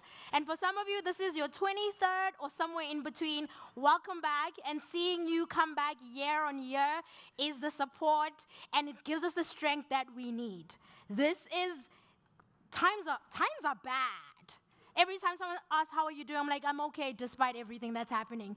Times are bad, but having you guys be here, be part of this community, gives us so much hope. And the conservationists keep coming here. They travel from far and wide. They don't do it for fun. This is not a vacation. They barely even get to see SF, honestly, because they're in and then they're out. They have to go back home to go do the work. But they come here to see you guys because you give them so much strength. When things are hard in the field, they know that there's people like you who dedicate Saturday when they could have been doing anything or napping, literally. And they come here and they support, and we really appreciate it. And what's been inspiring for me, I have a new bestie. He's over there. He's 8. And that just showed me also the breadth and the diversity in this room. We have people who are just getting started in their conservation journey of supporting conservation. We have veterans who have been doing this for years. We love you all, and we appreciate you all. because basically the main thing that unites us all, from an 8-year-old to, I won't say my age, is that we are all fighting for a better future, whether we are here or not. Because wildlife and wild spaces deserve to exist whether we exist or not. So, the other big thing that today reminded me of is, despite everything that's happening in the world, there's so much hope. The species are fighting out there for their survival. The conservationists are at the front lines fighting for the same survival of those wild spaces and wildlife. You guys are here. That's giving me hope that, like, people care. We're not just screaming out in the void. What is that saying? If a tree falls in the forest and no one hears, did it fall? We know, because when we cry, when we say something, you guys are here and you are supporting us and you are keeping us going. So as we close, I want to remind you that inspiration is powerful, but you know what's more powerful? Action. And that's what you guys, and the support that you give us, that's the action. You do the doing, and you allow us and the conservationists we support to do the things that they need to do. And that trust that you put in us, WCN to start, and our partners, is unmatched. Like, when I explain to my friends what I do and how we get unrestricted funding to programs on the ground to do what they need to do, and we don't tell them what to do, people just say, wait, what? And what reports do they provide to show? We're like, the work. We see the work happening outside. We don't need papers and papers of reports for them to say, this is how much we spent the dollar. We can see it. And the impact, everyone can see that. And we really appreciate you guys supporting us and standing with us. And I want to say thank you to, you guys got all the merch, right? The Mufasa merch? That's from Disney. That's our sponsor. So want to say thank you to Disney Conservation Fund and the Wilson Sonsini. And for those who are new, the veterans know this. WCN's motto is 100% of what you give to us goes to the ground.